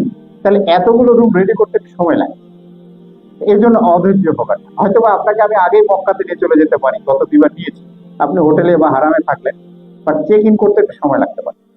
মনে থাকবে ইনশাআল্লাহ। লং প্যাকেজে মেহমানদের শীর্ষে মক্কায় অবস্থান, এটা তো বলেই দিলাম আমি। আমরা মক্কাতে কিভাবে যাব, যারা লং প্যাকেজে আসছি 40 দিনের, তারা প্রথমে হজ, এরপরে 15 জিলহজ থেকে মক্কা, টানা 15-20 দিন, দেন মদিনায় 8 থেকে 10 দিন, এরপর ঢাকা। ঠিক আছে ইনশাল্লাহ। মদিনায় মসজিদ আল নববীর মানচিত্রটা একটু আমরা দেখে নেই। যারা নতুন যাচ্ছে কিরকম। এই হচ্ছে এটা পুরোটা ম্যাপ। এই অংশটা হচ্ছে মসজিদুল নববীর প্রাচীর। এটা কি প্রাচীর। আর এটাতে হচ্ছে আমাদের মসজিদুল নববীর বিল্ডিংটা, ঠিক আছে। আর এইখান দিয়ে মেইন এন্ট্রি, মূল গেটটা এদিকে, বাট চারদিক দিয়ে গেট আছে। গেট কিন্তু এই দিক দিয়েও আছে, এই দিক দিয়েও আছে, এই দিক দিয়েও আছে, এই দিক দিয়েও আছে, এই দিক দিয়ে, বাট এটা মূল এন্ট্রিটা এখানে। আর এখানে আমাদের নবীজির রোজা মোবারক, ঠিক আছে, এই জায়গাটাতে সামনে, হ্যাঁ। আর এইটা হচ্ছে বাকি কবরস্থান, ঠিক আছে। এটা হচ্ছে বাকি কবরস্থানটা, হ্যাঁ। তারপরে হচ্ছে বাকি কবরস্থান আমি কেন বললাম, এটা না জান্নাতুল বাকি বলা দরকার ছিল না। এটা নিয়ে মাসালা সংক্রান্ত বিষয় আছে, কারণ এখানকার সবাই জান্নাতিটা বলা যাবে না। এখানকার সবাই জান্নাতিকে কনফার্ম করতে পারবে, এই কারণে মত দ্বিমত আছে। বাট বাকি কবরস্থান রিস্ক ফ্রি বলাটা, এই জন্য আমি এটা বলি। সাহেব এটা নিয়ে আলোচনা করবেন খেলা, ক্লিয়ার। তাহলে আমাদের চলে গেল মহিলাদের জায়গা হচ্ছে এই পাশে আর এই পাশে। মহিলাদের কোনটা, এই দুই পাশে হচ্ছে মহিলারা, আর বাকি জায়গাটাতে পুরুষরা। আর আমাদের হোটেলটা যদি এখানে হয়, হ্যাঁ, তাহলে আমাদের ডিস্টেন্সটা কতটুকু হবে, এখান থেকে আমরা সোজা এই যে গেট দিয়ে ঢুকবো, ঠিক আছে। ঢুকলে যে সামনের কাতারের দিকে আমরা ইনশাল্লাহ নামাজ পাবো। এটা হচ্ছে আমাদের স্ট্যান্ডার্ড প্যাকেজ বা ডিলাক্স প্যাকেজ, তাদের হোটেলের লোকেশন সচরাচর এটাই। আর যারা প্রিমিয়াম প্যাকেজ তাদের লোকেশনটা এই জায়গায় ফ্রন্টে, ওকে, সেকেন্ড রোতে, হ্যাঁ, এখান থেকে আমাদের আসা, হ্যাঁ। তারপরে এই যে হোটেলে মহিলারা যদি যায়, মহিলারা গেলে এদিক দিয়ে এসে, মহিলারা এদিক দিয়ে এসে বামে চলে যাবে, ক্লিয়ার। আর পুরুষরা সরাসরি। আর যদি সালাম দিতে যান পুরুষরা সালাম দিতে গেলে যায়, এই ইয়েতে দিয়ে দেন, টিফিন দিয়ে দেন। তারপরে আমাদের যেটা হলো, বাকি কবরস্থান যান, তাহলে এখান থেকে এখানে বাকি কবরস্থান কখন যাওয়া যায়, যদি জিয়ারতের উদ্দেশ্যে যেতে চান আপনি কখন যাবেন জানেন, শুধুমাত্র বাদ ফজর এবং বাদ আসর, এছাড়া অন্য সময়টাতে লক করা থাকে, ক্লিয়ার। ওই সময়টাতে আপনি চাইলে যেতে পারবেন, মহিলারা যেতে পারবেন, শুধু পুরুষরা। আর সালাম দিতে বললাম যে রসুলকে সালাম দিতে যে কোনো সময় পুরুষরা যেতে পারবে, মহিলারা না। মহিলা এবং পুরুষকে রিয়াজুল জান্নাত, জান্নাতের টুকরা বলা হয় যেটাকে। রসুল যেখানে সাহাবীদেরকে নিয়ে বৈঠক হেলান দিয়ে বসতেন, বরকতপূর্ণ জায়গা, ওই জায়গাটাতে যাওয়া যায়। ওটা অ্যাপয়েন্টমেন্ট নিয়ে যেতে হয়, ওইটা আমরা সামনে আলোচনা করবো ইনশাআল্লাহ। মদিনা রিয়াজুল জান্নাত প্রবেশের নিয়ম, ওই যে অ্যাপয়েন্টমেন্ট নিয়ে যেতে হবে। কিভাবে? অ্যাপস এর মাধ্যমে অ্যাপয়েন্টমেন্ট নিয়ে যেতে হবে। আপনি হুট করে গিয়ে ওই জায়গায় গিয়ে 2 রাকাত নফল সালাত আদায় করবেন, এর সুযোগ নাই। এজন্য কিভাবে নিতে হয় আমরা মোবাইলে একটু দেখাচ্ছি, আপনি একটু দেখে নেন, আশা করি আপনার এখানে বোঝা হবে।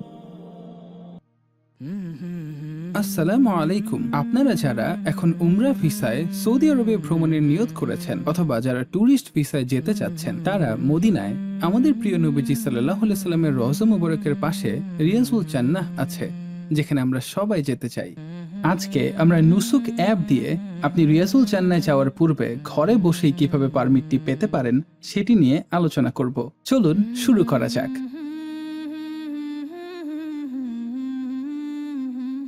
গুগল প্লে স্টোর কিংবা অ্যাপ স্টোর দুইটিতেই অ্যাপসটি সাপোর্ট করে। চলুন আমরা প্রথমেই অ্যাপসটি ইনস্টল করে নেই।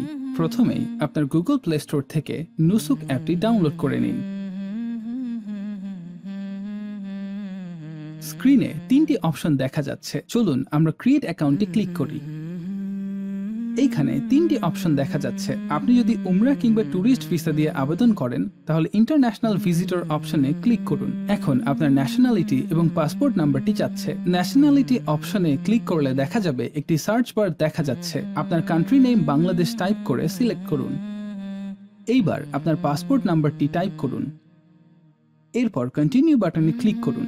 এইবার আপনার ভিসা নাম্বারটি টাইপ করুন। এরপর কন্টিনিউ বাটনে ক্লিক করুন। এখন আপনার ডেট অফ বার্থটি দিন।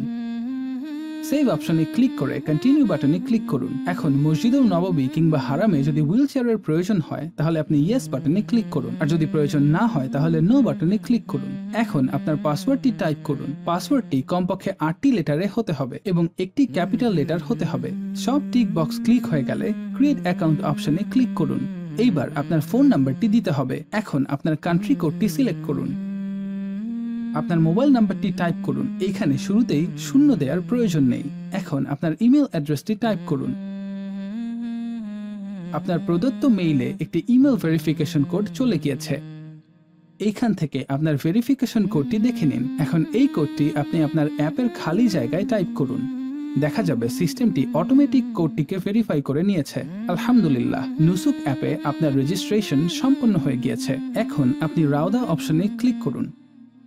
এইখানে ক্লিক করলে দেখা যাবে যে আরবি ভাষার পাশে একটি টিক বক্স আছে। টিক বক্সটি ক্লিক করে কন্টিনিউ বাটনে ক্লিক করুন। আপনার সুবিধা অনুযায়ী পছন্দের ডেটটি সিলেক্ট করুন। পছন্দের ডেটটি সিলেক্ট হয়ে গেলে আপনার উপযুক্ত সময় বেছে নিতে ক্লিক করুন। এরপর কনফার্ম বাটনে ক্লিক করুন। পরবর্তী ধাপে টিক বক্সে ক্লিক করে সাবমিট বাটনে ক্লিক করুন। আলহামদুলিল্লাহ, আপনার রিয়াজুল জান্নার পারমিট নেওয়া সম্পন্ন হয়েছে। ভিউ অপশনে ক্লিক করে নোবেল রাউদা অপশনটিতে ক্লিক করতে হবে।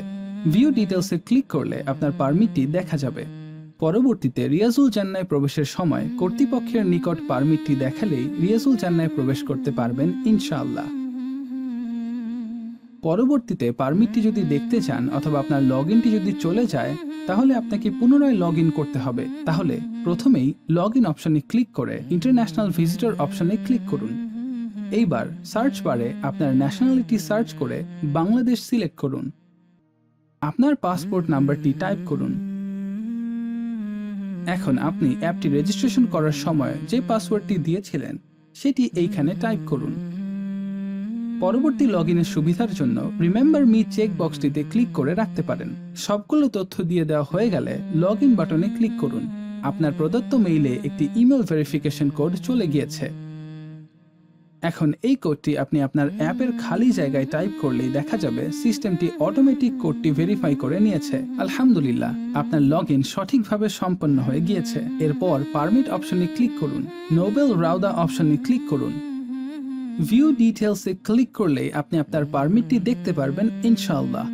আপনি অবশ্যই নির্ধারিত সময়ের 30 মিনিট আগে উপস্থিত থাকার চেষ্টা করবেন। কিভাবে পূর্বে নেওয়া পারমিটের তারিখ বা সময় পরিবর্তন করবেন? কেউ নতুন পারমিটটি নিতে চাইলে প্রথমে পুরনো পারমিটটি ক্যান্সেল করে পুনরায় আবেদন করতে হবে। তাহলে চলুন দেখি কিভাবে কাজটি সম্পন্ন করা যায়।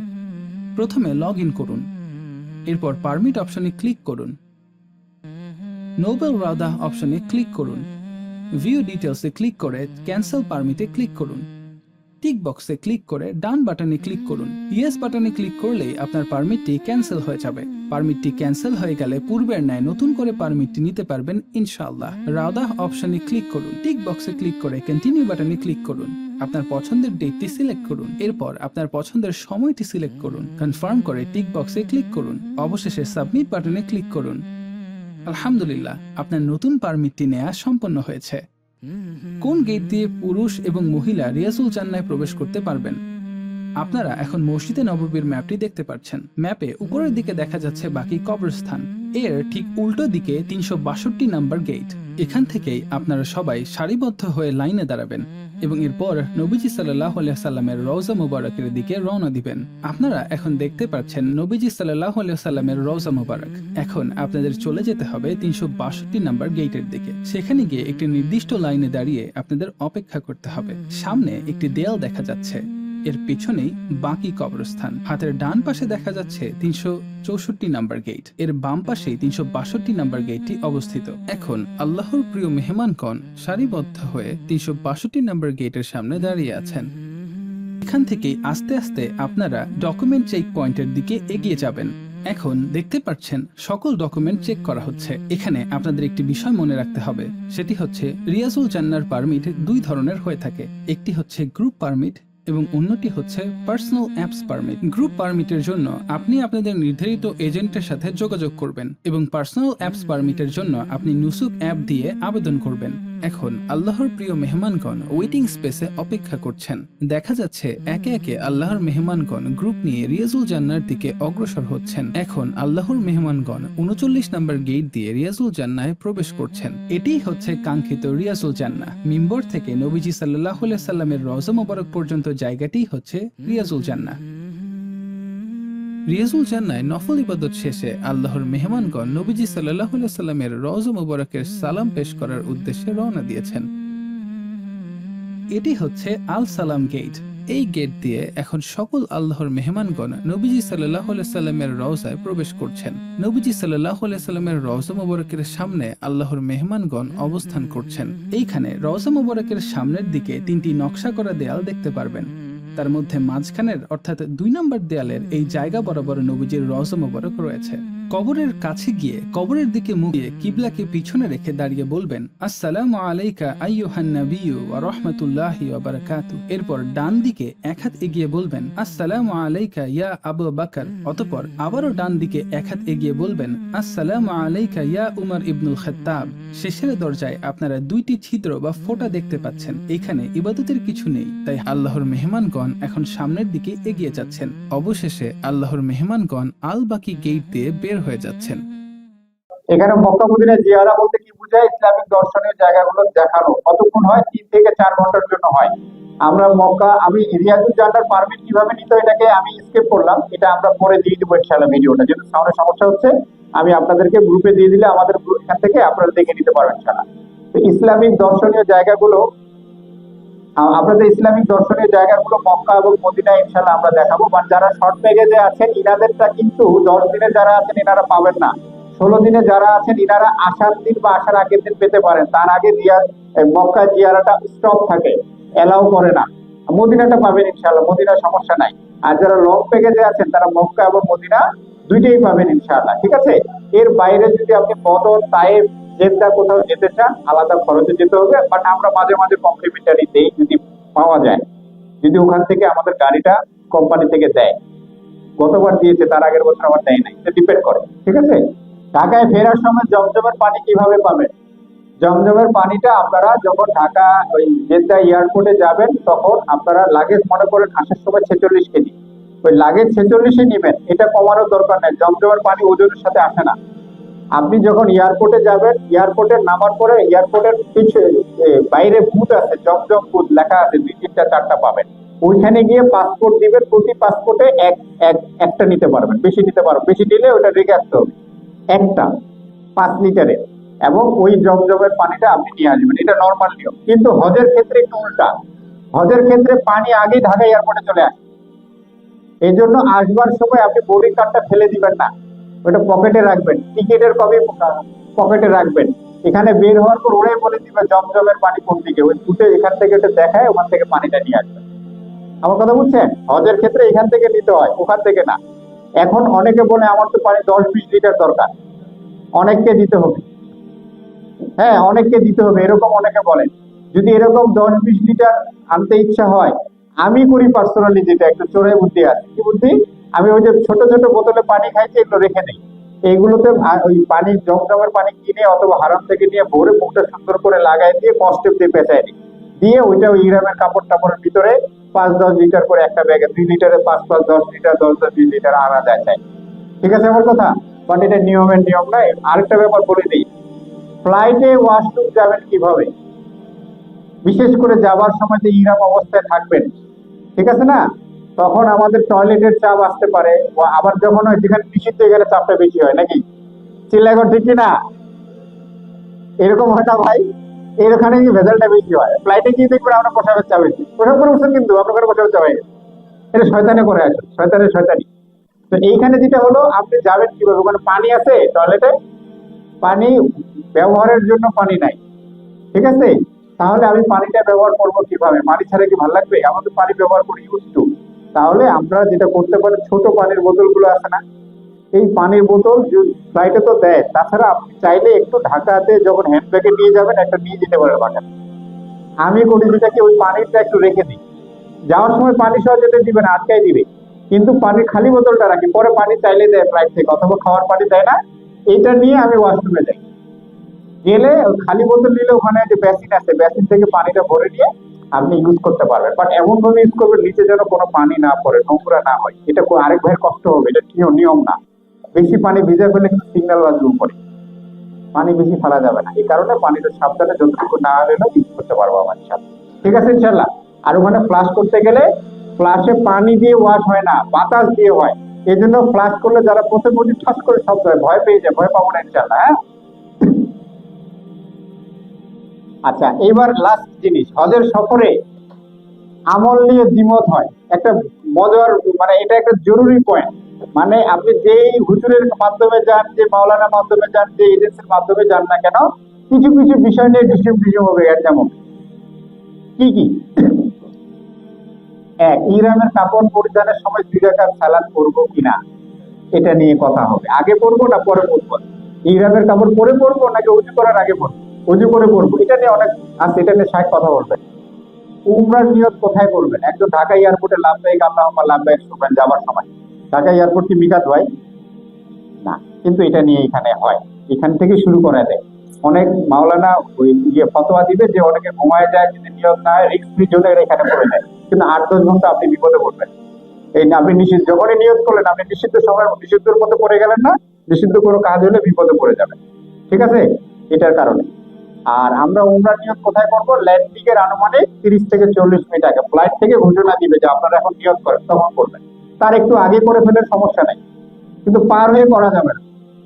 এবং ইহরামের কাপড় পরে গতবার এক হাজি যাওয়ার পরে মোটামুটি সবকিছু খুলে আবার প্যান্ট শার্ট পরে ফেলছিল। আমার কথা মানে উনি তো নিয়ত করে ফেলছে ইহরামের কাপড় পরে, আর তো দরকার নাই।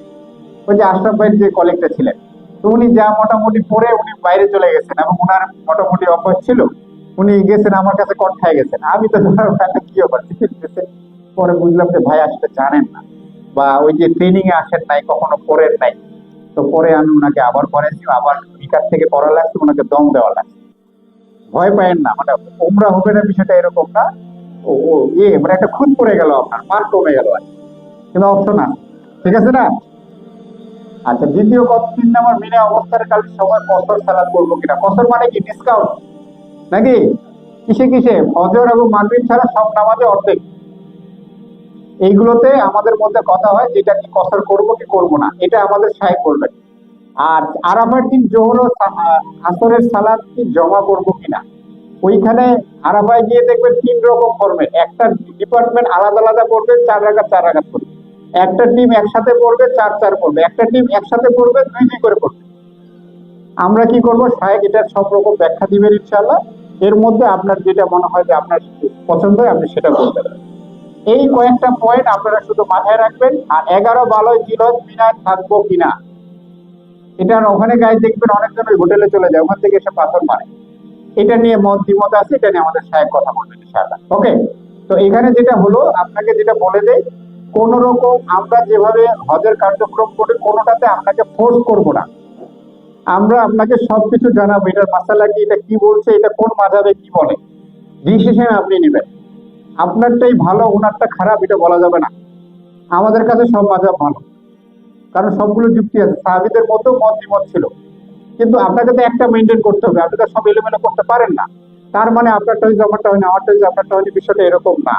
তো আমরা একটু একটু ডিফারেন্ট ভাবে চেষ্টা করি, কারণ এটা যেহেতু পার্সোনাল ইবাদত, হজ তো আপনার, আমার তো না, আমি তো মাধ্যম। এই কারণে এই কোনোটাতে আমরা ফোর্স করব না। আপনি সবকিছু জেনে নেবেন, ওখানে গিয়ে আপনার যেটা ভালো লাগে আপনি সেটা করবেন।